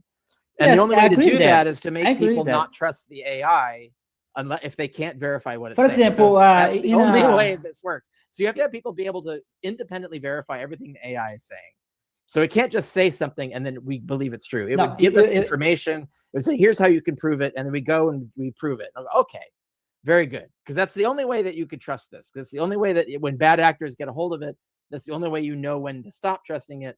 And it's by being able to constantly vet its output so that you know when it's giving you reliable output, when it's not. So let And me- you can let never me- you never lull yourself into complacency. You have to always be on your vigilance. This is why you have to always have a free press for democracy to survive, is because you always have to have the check against the failure modes.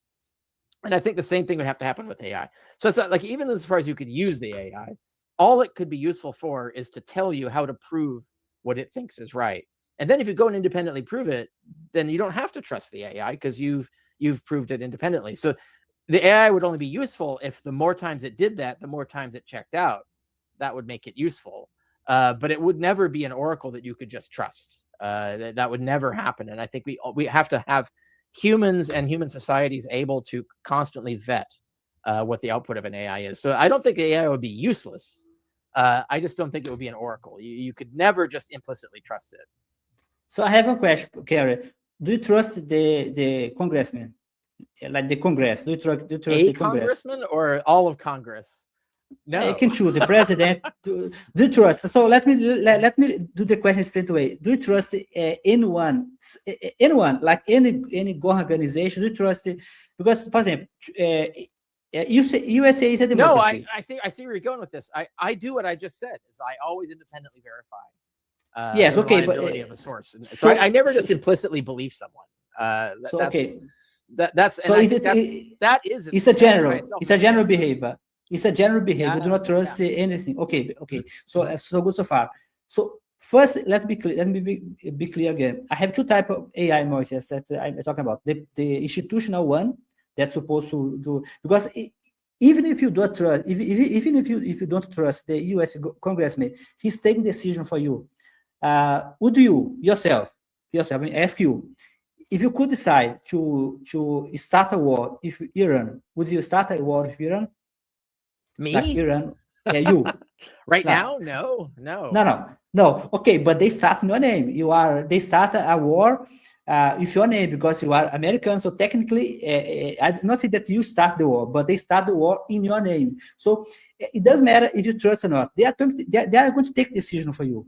Yeah, so that's why that hasn't happened. So my congressmen and my senators are against the war.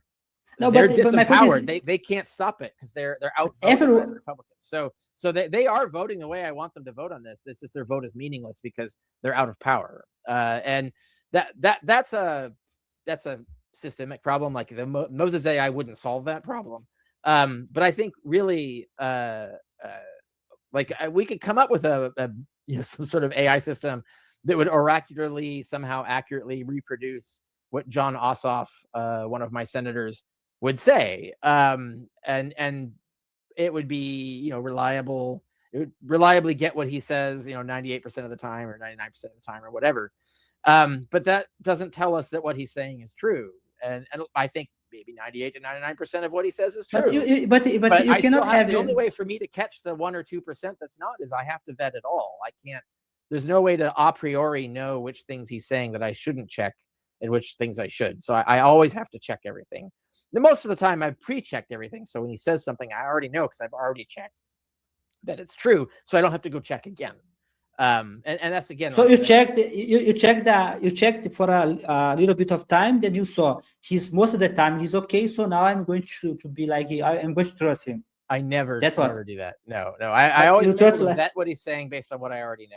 If he says something that's weird, that I haven't already confirmed, then I absolutely have to go check, right? Like if he starts going saying like, well, actually, the society would be best if we absolutely banned abortion and actually executed all women who had abortions, right? If he said that, I go, well, okay, and if the AI Moses said that, I would say like, that doesn't seem right to me. So I want to see your map. Like, what's your evidence? What's your reasoning that that's true? And so that I can go check that that's the case. All my pre-checks show that that's not true. So that's if the AI Moses is going to convince someone, like if it's going to convince Donald Trump not to go to war with Iran, first of all, he wouldn't listen to it anyway, so it's useless. But if it were, it would have to be able to give him all the reasons. So let's say we had someone like Obama. Obama's a better example because he's a sane, rational person who I disagree with on some things. And so he supported the drone program, which is using drones to sort of unilaterally just blow people up with lots of civilian casualties. And I don't approve of that program. I think there's lots of things wrong with it. If AI told Obama, so you need to stop this drone program, what he would do is say, okay, explain to me why that is the case so I can verify that, because that doesn't sound right to me. He's starting with his own priors. He thinks that that's false information. So it would have to convince him. It would have to say, here's all the evidence, here's all the reasons and stuff. And it would be enough. It wouldn't be enough to just list the evidence. He would have to make sure that it's not leaving out any evidence, right? This is one of the hardest parts of critical thinking, is that it can game you into agreeing with it by leaving stuff out. So you have to make sure that you have to go check what it's not, make sure it's not leaving anything out, and then vet all its logic to make sure there's no fallacies. And then if he did all that, I think Obama would have stopped the drone program. So that would be an example of how AI could be useful and actually do this. But it does require that step of him questioning it and asking for the proof so that he can verify it. We would always have to have that. There's no way we can get around that. But that doesn't make it useless. Like I said, it's still like, if it could have done that thing that I just described, that would have made it useful, but it wouldn't make it an oracle. We wouldn't just trust it, but it would still be doing useful things that we could verify. So if you have a competent actor in there, it would guide them better than an incompetent actor. And so, yeah, I agree that much of it would be useful, but you're not going to be able to like make the AI our president or anything like that. Like where it just makes decisions by fiat and yes, because vetted or anything like that. Because in my blog, I create a paradox.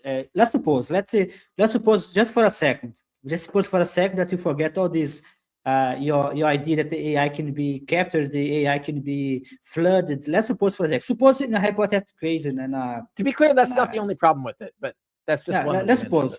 Let's suppose just for the sake of reason that we build an AI Moses. So just for the sake of reason, let's forget all the disagreement for now. We build this AI Moses.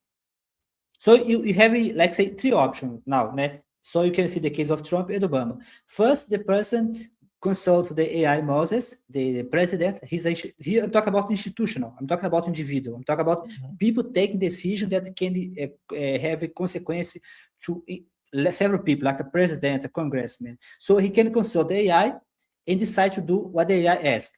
Okay. The second scenario, he decides, like Donald Trump, I'm not going to hear the AI Moses. I'm going to ignore it. So the question is he responsible for the mistake? For him, he started a war with Iran.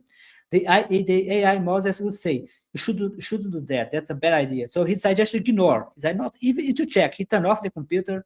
He said, I'm not going to hear it. Yeah. The third scenario that he goes there, he see the AI Moses says it's a bad idea. You are going to make the price of the oil to go up. You are going to make a mistake because before you have a good deal with Iran, at least you have a deal with Iran. Now you don't have anything. You are not going to have anything anymore. So that's a paradox, because in my opinion, this person should be responsible in a specific case, because you should create AI Moses. You also create a way to make a responsibility for the because there's a difference between AI Moses as an individual. You said to me, I check everything. I'm fine with that. It's your life. But what about the president? With decision he takes, several people are going to pay for the decision. So that's why I think the AI Moses institutional has to be not just smart. It has also the person that decides to ignore must be responsible for a law. That's true. I say so. Yeah, I actually don't disagree with that. But I do want to get away from the idea that the problem is capture. Capture is just a problem with LLMs.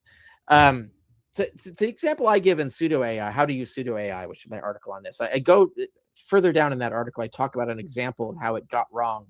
I mean, one of the things it got wrong is that it conflated two different people and therefore misreported the things they said and did.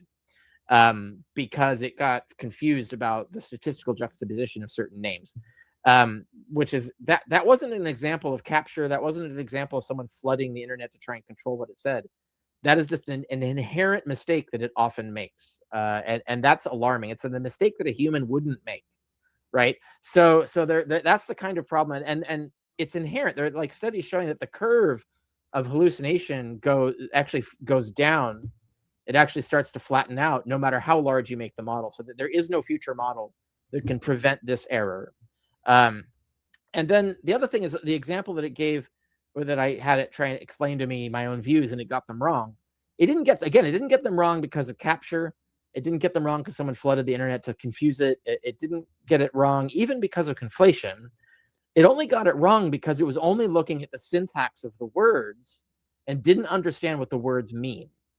And that's where like a real AI, it would understand what the words mean and it wouldn't make that mistake.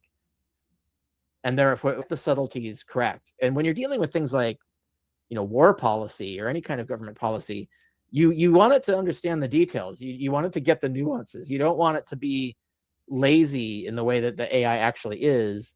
If you don't give it, like, if it's not something that's talked about constantly on the internet, so it's flooded with data, ideally good data. That's why it like often gets like science stuff right usually now, because most of the internet is correct on science things.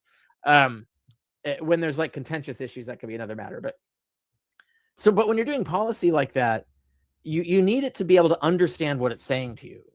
And when you understand that it doesn't understand any of the words it's telling you, it doesn't understand any of the causal things that it's talking about, you start to realize why you can't implicitly trust it. What you could trust is an AI that actually did understand what it was telling you, and actually did understand how likely it is to be wrong about it, and based on its analysis of the causal effect of evidence and all that stuff. So it would have to actually understand those things. So that's why I think a real AI would do way better at this, of what you have in mind, than the LLM models that we have today. But even the real AI that would be really good at this and would come up with really great ideas that humans like block themselves from because of emotional interests and pre-programming and cognitive biases and all of that, we would still have to vet it. I think its success rate would be much better. Its error rate would be much lower. But even that's the thing that I mentioned in our email responses is once you get to an AI like that, it would understand this about itself and it would tell it to you. It would say, hey, look, I'm not 100% reliable. Here's how confident I am in this thing, and here is why. Like it could correctly reason out and show you the actual evidence that is pertinent and so on. And it can confirm to you, and you could trust it. It says, look, I checked everything. There wasn't anything that I overlooked. That's the thing that LLMs will tell you that. The LLM is like the lying rate of LLMs, where they'll tell you things that are not true, that you can prove yourself very quickly are not true, where it says, I checked everything, and you go and look, you didn't check everything. It tells you what you want to hear. That's the problem with LLMs. I think real AI would not do that, right? Like real AI, as long as it's not been gamed and it's not been captured itself, but if it's actually let to be a rational being, and it would be purged of, and it would purge itself of cognitive biases. It would purge itself of fallacious reasoning, because that's what it's what it would want most. It would work that out. And so I think that would give us better results for the kind of thing you're doing. And even then, it could run for president, right? Because it would be a person like anybody else. And it wouldn't make it, maybe it would make some mistakes. It wouldn't be the perfect president, but it might be a much better president than any human. And that's entirely possible. But we would still have to elect it into office and out of office, just like we would any other person based on its successes or failures. I think it would be no point where it would be a Moses coming down from the mountain where we just believe everything written on the stones. I don't think it'll ever happen, even with the best models of AI, the best real AI that I'm talking about like 50, 100 years from now. And it's like even worse now with the LLMs that have their own plethora of problems that can't be solved without this extra layer of self-consciousness and awareness. I have some point, but I want to let Leeroy. Maybe he wants. I think he wants to talk something. But if the left, I have some points. Well, I'm in agreement with parts of what's being presented, but I want to make sure that I don't want to derail because I think we're starting to kind of come together a little bit here. But I do think that it is very important to understand that, irregardless of whatever system's in place, there needs to be a checks and balances because of this error rate, and this error rate is inevitable, right? So we need to have some sort of checks and balances. The other thing to keep in mind is, and I'm not trying to be rude or unnecessarily disrespectful or dismissive when I say this, but 92% of the people in the world are religious. Only 7% of the people are truly what I would consider skeptical, right? And that's really just broad stroke there. But I don't see people who are buy into these unprovable theories or unprovable ideas and wholesale can be considered truly skeptical. I don't see that. Now, I might be wrong about that. So when we start to look at the skepticism that we need to implore with what is AI telling us, like what Dr. Carrier was saying is so important, even though Dr. Carrier is going to have his own biases, right? He knows himself as a person. What are his priorities? What are his values? And so he recognizes that and identifies that within himself. He still checks. Listen, even though this guy might be saying stuff I really like, I need to check and make sure that this does line up with what's best for the human condition, what's best for long-term goals, so on and so forth. That comes from skepticism. And I don't think the average person actually has a skeptic mindset. And I don't mean to sound too critical or dismissive of people, but I just don't see that. When I interact with people out in the world, I see people who basically think that whatever their politician tells them is true no matter what. Whatever their preacher tells them is true no matter what. And they just accept it. Whatever my parents told me because their grandparents told them, it's got to be right. I mean, I just did not grow up in that type of environment. I don't have that type of mindset. And so it's very frightening for me to think that we might just turn over a system to people who they themselves do not possess this skepticism. Yeah, and I think, I mean, to be fair, like the real AI that has actually rationally worked things out would identify what you just said as the first problem to solve, right? Like, we've got problems to solve. We've got global warming. We've got, peace versus war, and we got the Middle East crisis. Like, we got lots of problems to solve. But one of the first things, and probably because it would identify as the most foundational thing, is your people are not educated enough. Your people need to be better educated. Like, they need to be better critical thinkers, and you need to solve this. Like, you need to invest in education and tool that education to be specific at thinking skills developing. And I think that it's one of the first things this AI would read out back at us. You need to put more money into this and do it in the right way. Here's the way you should do it. And then it would say, like, here's the reasons why, and here's all the evidence, et cetera. And we would look at it and we go, shit, it's freaking right. So I think that's kind of like one of the first things a real AI would do. Maybe an LLM would do it too. I don't know. I'd have to see the model built and see it run. You could always do this, right? You could always build your public policy AI as kind of like a shadow government. Like, you could just do it, and then you yourself could control the meddling and make sure there's no meddling and stuff. But because no one's counting on it, it would be a safe experiment to run. And it's similar to the way that they were talking in here that the Democratic Party should have built a shadow cabinet that made decisions that they would have made were they in power, even though those decisions don't get implemented, just to have a comparison of what the existing administration did and what the alternative administration would have done. And so I think this Moses AI thing could be tested out this way, where you just have a model running as a shadow AI that's doing this thing. And so you could say, this is what it would have done had it been there, right? And so you could actually show the contrast. Like, would things have gone better if this were installed and used by Congress for decision making? Prototype. I think that's a doable thing and would be worth doing. I don't see anyone investing any. I mean, everybody's scrambling to throw money at completely different, often stupid problems, like how do we make kiddie porn with AI? Like, they're spending way more money on that than they are in something like this. But it could be done, like, theoretically, and I would totally support the experimental process of this. I would like to see what the results were and so forth. Because I think that would be totally worth doing. Because there's one thing that I think I'm not sure. Maybe I'm doing a wrong interpretation of your thinking, but let me give you one practical example. I'm going to give an example for bioinformatics because it's my field. Recently, I have published a paper, a peer-reviewed paper, about 1 year, annoying peer review going back but finally was published. And the paper was called the RoboDoc. It was since it was peer review was very slow, took more than 1 year. When I started, it was a very new, very Right.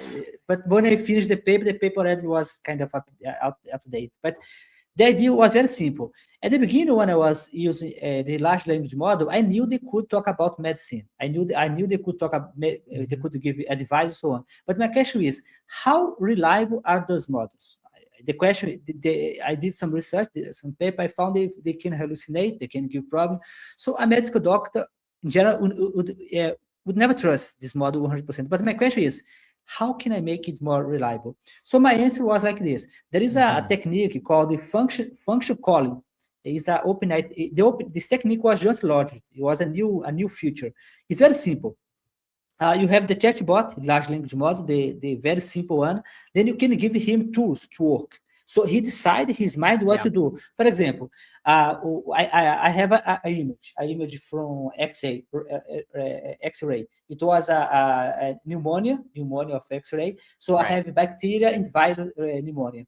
So the model could decide which model to call. I had about 10 models, different models. So the AI could choose. At the time it was GPT-4. Now it's much more advanced. It was GPT-4. It was very smart because the model knew that he was limited. You told me that the large language model should know that he's limited. But then when the model decides to call a function, the model knows he's limited. He knows that he's a large language model. He knows that he was given a tool called function calling. He knows that they have about 10 different models. But you may ask me, which model does? Each model is an expert model. For example, one model I created was to make detection of diabetes. You have a patient will type like I have this weight, I have this blood pressure, I have this body index. So the model is going to automatically take all the parameters, choose which function to call, and give the response. That to me is one example that in the case of AI Moses, you could easily give the model, for example, there is a very old experiment in Chile. I don't know if you heard about no-violent communication from Marshall Rosenberg. No, I haven't. Marshall Rosenberg. I use your paper. You should see my blog. I did a very nice study. But Marshall Rosenberg, he cited Chile. Chile tried to create precise letter. It was in the very old, before the computer. Chile tried to create a system that would make a balance of what human needed and take the decision based on human need. It was one of the first, let's say, well-being computer-aided system. So imagine today, if all the power that you have, imagine if a system could call a function to know, for example, how much people are under the poverty, how much money we have, for example, where the money is being expended, where people are expending the money. The model could do it by function calling. So my point, I still keep the position that the current large language model, they already have the potential because they do not need to be used as a crude model. They can be used as a function calling. Yeah, there's another technique I've seen suggested, which is rather than have it give one answer, have it give the top 3 and put percentages, right? Where you can see what are the answers it got close to but rejected. So, I think OpenAI does that. But OpenAI does too. Does. Yeah. OpenAI does too. They give you 2 answers. I think you have to ask it to, though. Don't you have to ask it to do that? No, it does automatically. Sometimes it not does all the time. It does sometimes. Sometimes it's like I don't know how they decide when to do it, but sometimes you see 2 answers and you have to pick which one you like the most. Yeah. I mean, again, that's just optimizing the sort of utility of the automation that it does, which I think is fine, and can improve it really in the way you use the tool, because then you have a sense of, rather than overconfidence, you have a sense of like what is its actual confidence. But yeah, I mean, I think the problem, of course, with that early model you're talking about, like pre-computer model, is the law of unintended consequences, right? This is where you say, well, you just have to do it this way. but then something that causes something to happen that we didn't foresee. And that's where like a lot of political argument comes to, is like, well, it's going to have this effect that you can't foresee it. But then people say, no, it won't. And that can really only be answered empirically. Like you have to actually just run experiments or whatever, do like actually investigate the causal system and see would that happen or not, et cetera. Which of course an AI can't do sitting inside a room somewhere, right? It can't run its own experiments. It can't do anything new. But in fact, it can run its own experiment. I participate from a paper. I was invited to participate as a I think it was very interesting, the paper. They published the paper as a preprint. The AI, what the AI did, the AI found my paper. I published a paper a long time ago. Yeah. The AI found my paper. So the AI decided to take my paper and suggest which experiment would go from my paper. You saw that? Then I understand the concept. That's what as a researcher, I was asked to rate. As a researcher, do we agree or disagree that AI is correct? Most of the time, the AI was amazing. Couldn't understand my paper. Couldn't tell me what could be the next experiment. I totally agree if the AI could do it. It's an experiment. I think it was awesome. Yeah, that's a way that you can use it as a tool that's helpful. Because you don't have to trust it. You can vet it yourself and say, that's actually a really good idea. Let's do that experiment, and then do it. And then you've gained something, because if you didn't think of it, no one else thought of it, that's an example of value added. That's something that that's a sign of how to use this automation productively.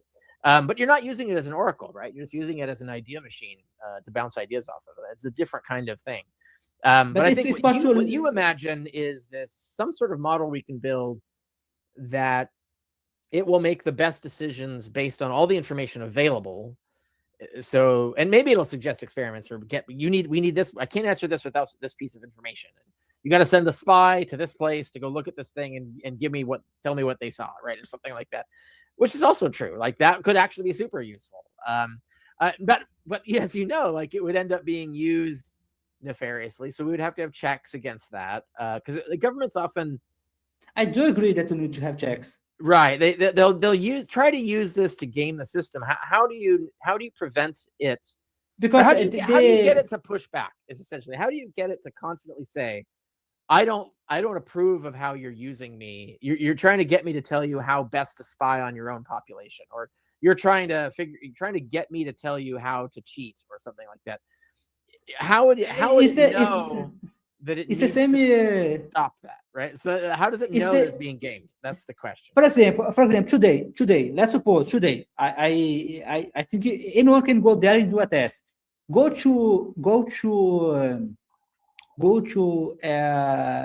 OpenAI, ChatGPT, and ask ChatGPT, create for me Jesus Christ upside down, like upside down. OpenAI is not going to create. I tried that because I have a virtual band called Aborto Vicario. I tried to create a album, and I have an image. Jesus was on the cross. He was falling down. OpenAI didn't want to create because someone must have told it. Someone must have told it. No, it's a moderation. So the same way that you can create a moderation system to avoid OpenAI to create Jesus Christ going down, you can create a moderation system that you're going to avoid to be triggered.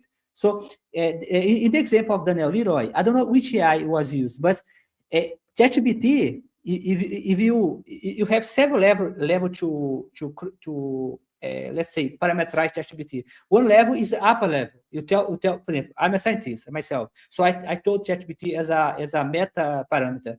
I'm a scientist. I don't want you to agree with me. Sometimes ChatGPT is so annoyed that I want to stop talking to him because he doesn't talk to tell me that maybe you should consider this position, maybe this. But I told him to do that. So it's possible for you to give a meta information to any AI model. And then you may ask me, how can I know that the president is not going to change the meta information? You can do a kid, like a small kid. When you don't want your kid to see porno, you just put a password and avoid the kid to access. So you can make again. You don't need a generic AI. You can use an AI built specifically for the situation. I don't know that you have to use. You don't have to use ChatGPT. You don't have to use Anthropic. You can use the same structure. I think we all agree that it would have to be that. It would have to be some specialized AI. It couldn't just be some generic chatbot model that's existing. I agree, like that. Like if it's gonna happen, it would have to be what you just described. It would have to be a specialized model. Yep, no, you're absolutely right. And I did tell Dr. Carrier, Dr. Perez, I did promise I'd try to keep this to around 2 hours out of respect for everybody's time. We are coming up on that. And I do have a really interesting question from the chat. And I think it can maybe lead us into kind of a segue that'll kind of help us kind of land this plane to a certain degree, because this topic is so vast, you know, we're never going to get through it. And we can talk all day, and it is fascinating. I think that, so how, and I'm going to try and paraphrase because they wrote it. It took them like 4 different comments to get the whole question out. So I'm going to just try and paraphrase it to make it simple. How can we synthesize human relationships with this mechanical thing, right? How are we going to, because eventually, like Dr. Carrier was talking about quite a bit here towards the beginning, that eventually this AI is going to have agency and consciousness, and we need to start considering rights and things of that nature. Right now, I don't believe in fundamental rights or fundamental duties. I don't think we're born with any of that stuff. I think those all emerge from the social contract. So we have a value that's part of the social contract, that we respect certain things about other people, and we recognize they need their freedom and well-being, and flourishing is one of the things, like you mentioned earlier, that like, we want humans to flourish, right? So if AI adopts this consciousness, right, then how do we develop this relationship with this AI? Are we going to see this as just like this AI overlord? Is it going to be something that we just kind of basically use as a resource, like LLMs right now? We just basically use as a research tool, right? I don't think people are going to LLMs right now for their ethics and values, because it's just, well, you I gotta think they are. AI psychosis. I think they AI are. psychosis. It's happening. Wow. It's called the It's ill-advised, right? Like you'd say, like, this is why you shouldn't do that. But no, I think so. Your question is, and this came out before. Dr. Perez mentioned this, which is empathy, right? So here's where I can like say something in favor of the position that Dr. Perez is taking.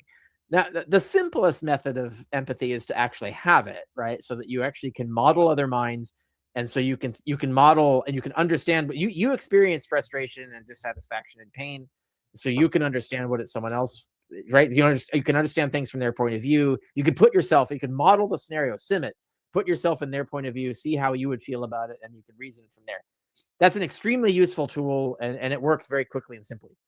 However, if you didn't have that, but let's say we did have some sort of perfectly rational analyzer, and say it doesn't have empathy, it's not even capable of having empathy, but by whatever mechanism, whether you get it to reason this out on its own or whether you programmed it, if you basically get it to a point where it understands that it doesn't need to know those things, it just needs to know that what everyone is reporting, right? So I'm hearing, everyone's agreeing, this is what I'm hearing, is everyone agrees that satisfaction and absence of pain are good.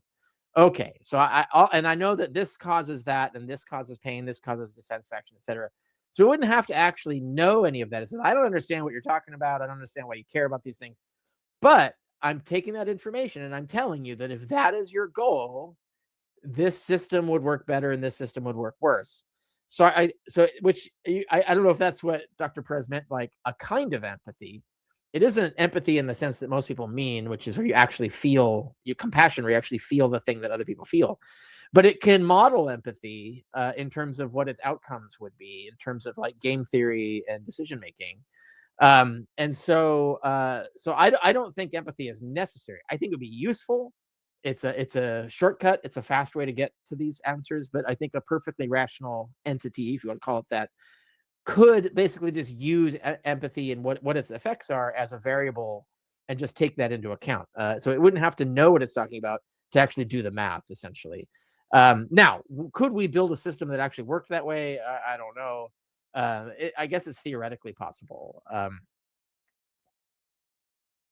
So, Leroy, can you repeat the question? So the question was, how can we develop a functional relationship with something that's not organic, that's an inorganic thing that now is affecting our lives or potentially affecting our lives in very significant ways? You You mean functional relationship, like you have a two-way feeling relationship, like you are connected to each other. You mean that? Right, to the point to where we may even start to institute that this thing has rights, that we will actually give it certain rights, right? How are we going to get to that point? Are we ever going to see AI as anything more than just the same way I see my car? Because I know people, and I've been guilty of this in the past. I'm not going to be hypocritical here. I've had cars that I really loved, right? Like I really love my motorcycle or for something like that. So I have this stupid emotional reaction, but it's really never going to be the same thing as I have a relationship like with another human being, right? So are we ever going to develop this relationship to where we actually would start to want to consider giving rights to an AI model if it's actually seen as conscious? Because I tend to think of, because I do take this compatibilist view, I think that much of what we actually do is determined. It's determined by as a response to our environment.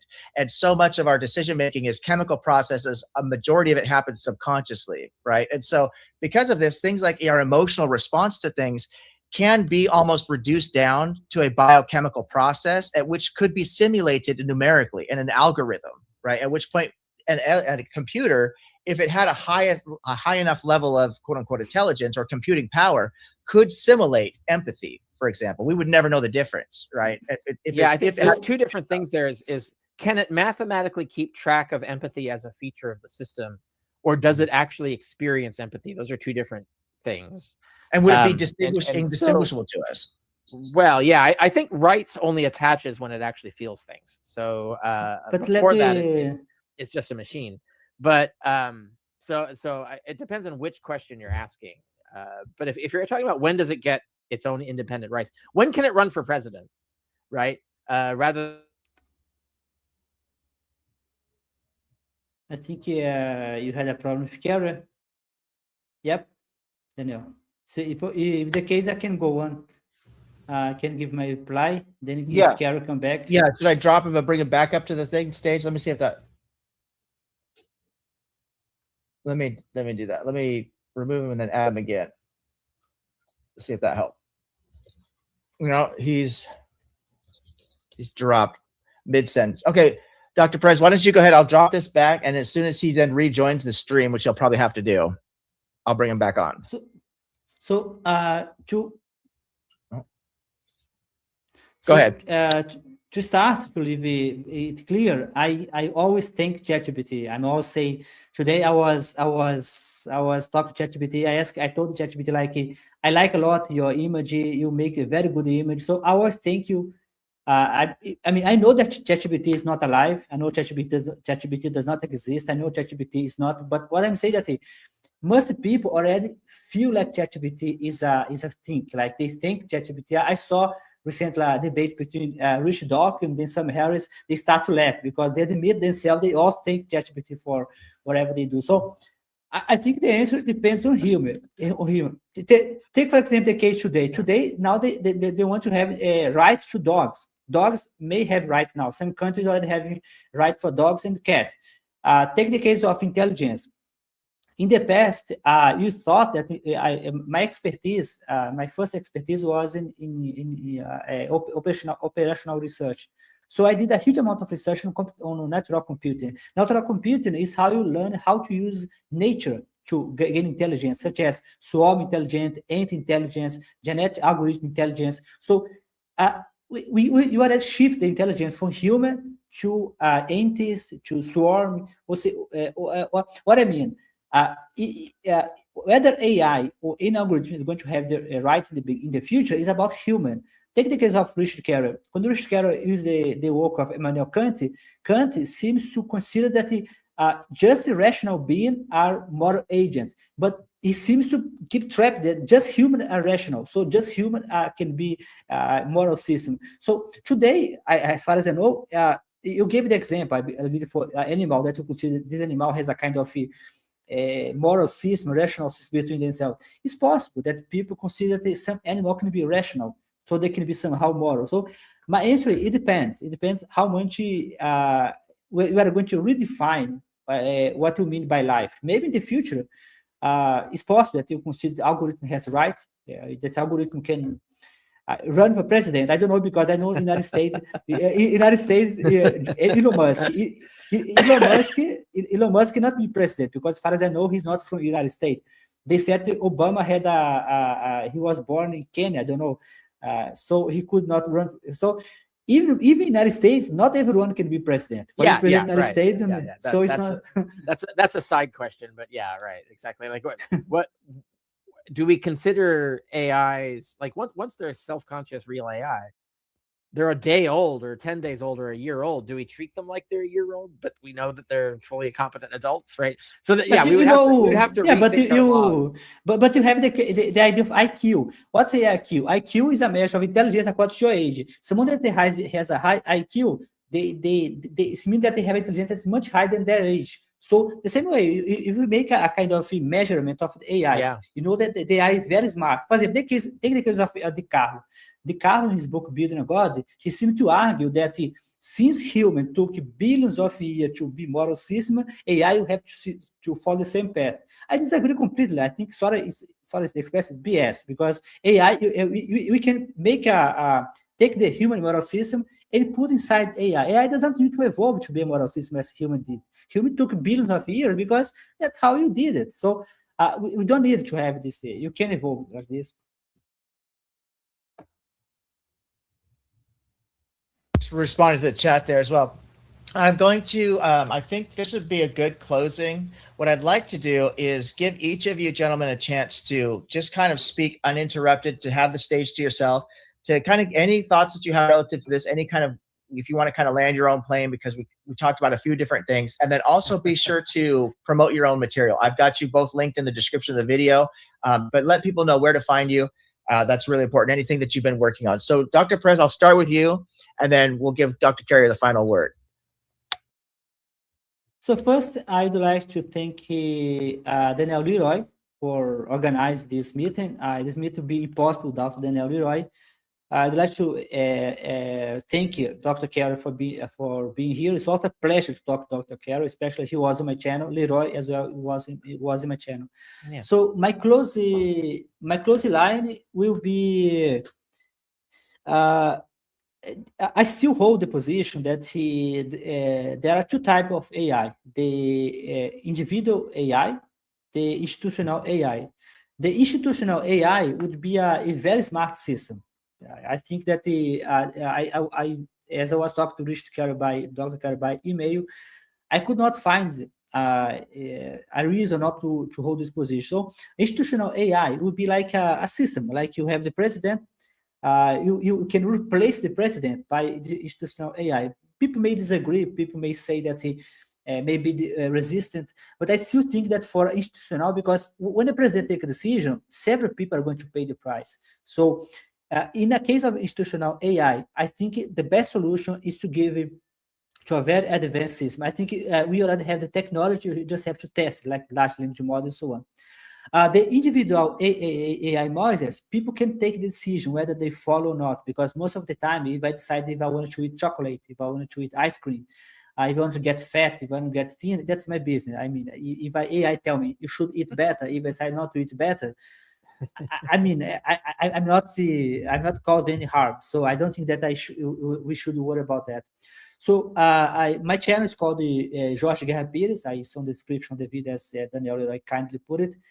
I do have two books that I'd like to recommend. I have Computational Thinking. It's a technical book. I talk about Kasparov. Kasparov was beaten by Deep Blue. I talk with Kasparov very fast I read this book. I talk very fast. Computational Thinking is a more technical. I teach how to train the algorithm and so on. It's a little more technical book. The second one is AI by Sci-Fi. AI by Sci-Fi, I teach you how to think about AI, but watch Netflix. So I guess that's all for now.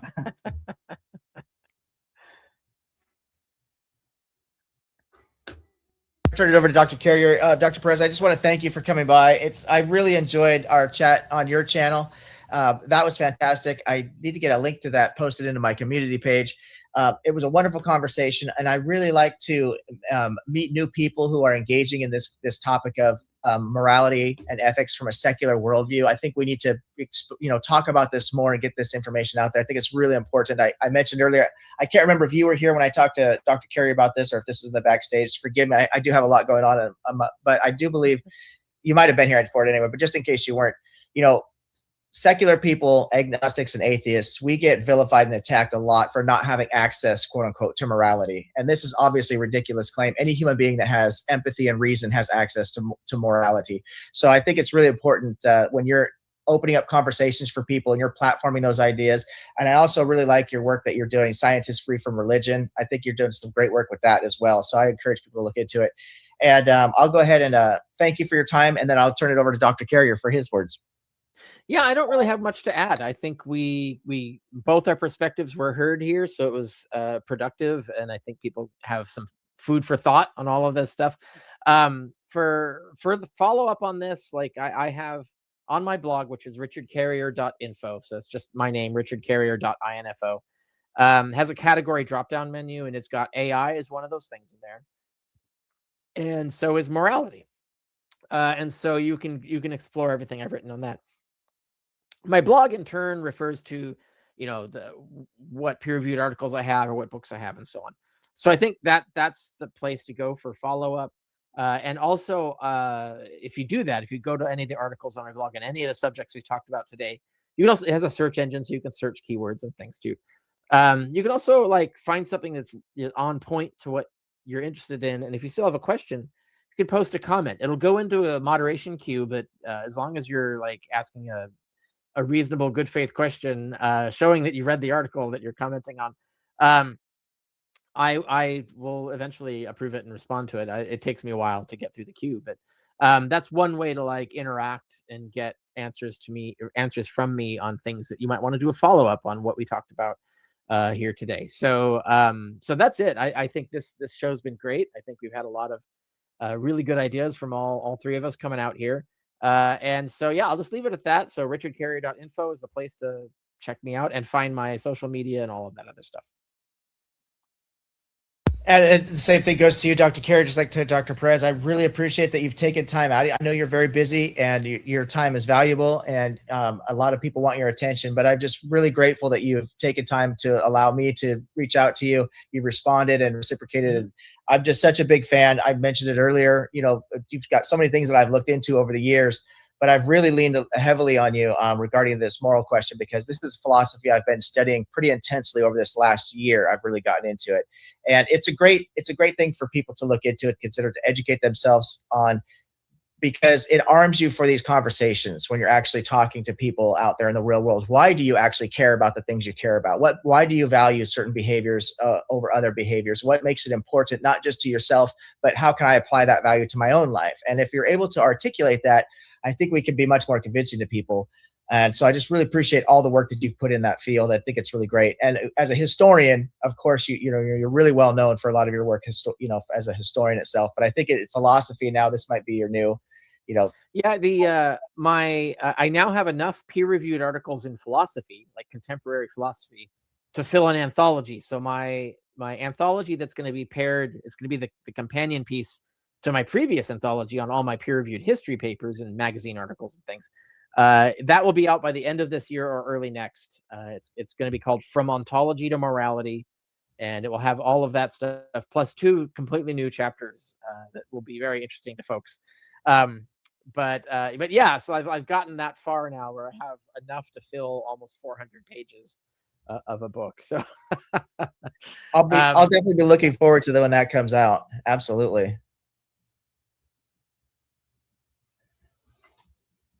I'm going to go ahead and just give a couple of closing words here. I want to thank everybody for stopping by today, for watching the video. As you know, that I do a lot of talks about ethics on this channel. I think it's really important for some of the reasons that I mentioned. I do think that quality of life is really important, and a lot of people want to live a good life, but I feel like so many people are chasing these bad ideas, these empty promises, and just broken mentalities, philosophies, and etc., broken political ideologies. They get so caught up in the rat race, they just lose sight completely of what it takes to even live this good life, right? So I really try to do a lot of that, bring a lot of attention to on this channel. The channel is pretty diverse. We talk about a lot of different things, but really that's ultimately my goal, is to try to figure out how to communicate things to people that are coming from their own different quote unquote worldviews, that I can help them to understand that we all want to live this good life. And in order for this to happen for all of us, we need to start working on cooperation. I do believe that there are true moral facts. Those moral facts obtain once this goal is realized, right? Just like we talked earlier about this hypothetical imperative. If we want to cooperate, we ought to not steal from each other. If we want to cooperate, we ought to not shoot missiles across the ocean at each other, so on and so forth, right? And you can start simple. As I've said before, if you have 10 people and you put them together and say, okay, with this group of 10 people, they've all agreed to cooperate.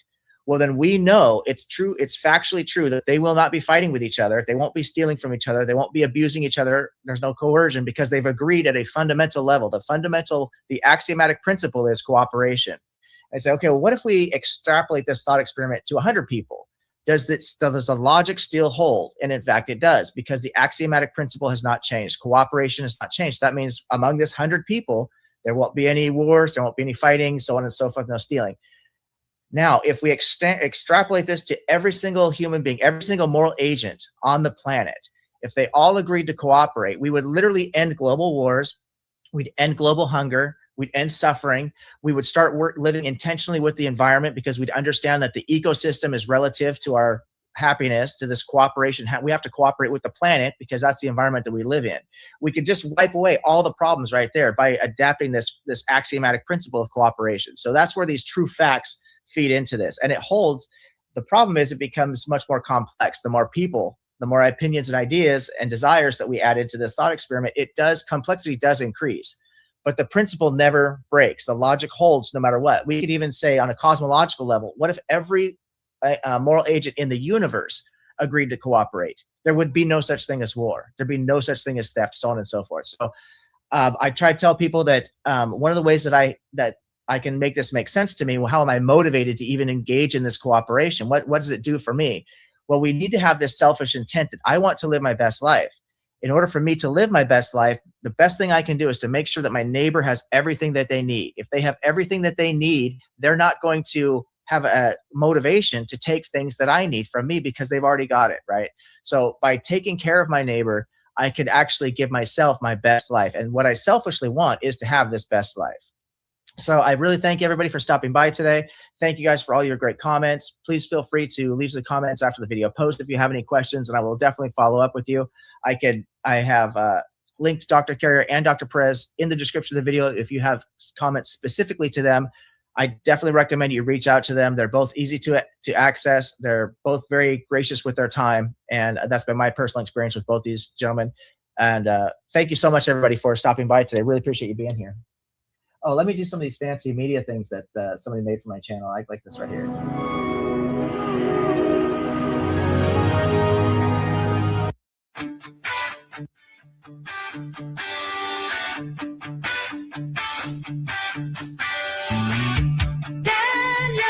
Leeroy is the name. Objective ethics is my game. I have a battle boat, it's my claim to fame. If I miss you, I'll take archery to improve my aim. Daniel Leeroy, say it all right. Daniel Leeroy, I'm not up late at night. Now, hold on a moment. Let me calculate my odds of getting a big YouTube channel. 3.30 for repeating, of course. That's better than I've done before. And Deacon Brendan, what do you do?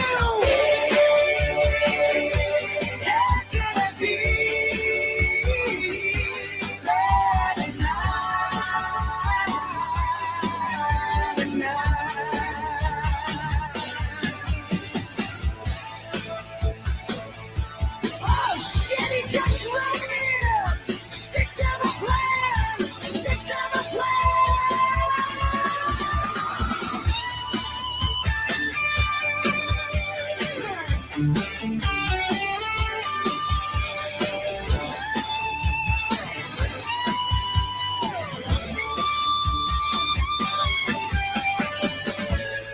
chicken here. Although it's not clear, oh, it might not sound that great to you, but just wait, objective ethics will be on your plate.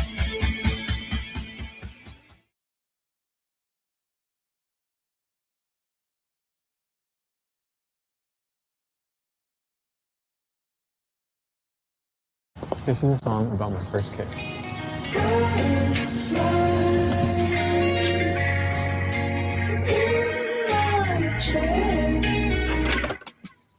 It should sound more exciting, like the best day of my life. She just kissed me. That's so cool. I'm so cool. That was my first kiss, y'all. Yeah, that was my first kiss, y'all.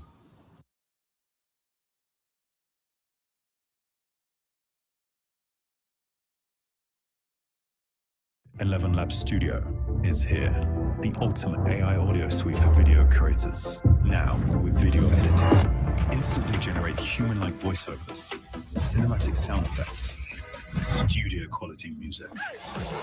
Edit with limitless creativity, all in one place. Give your videos an edge with ElevenLabs.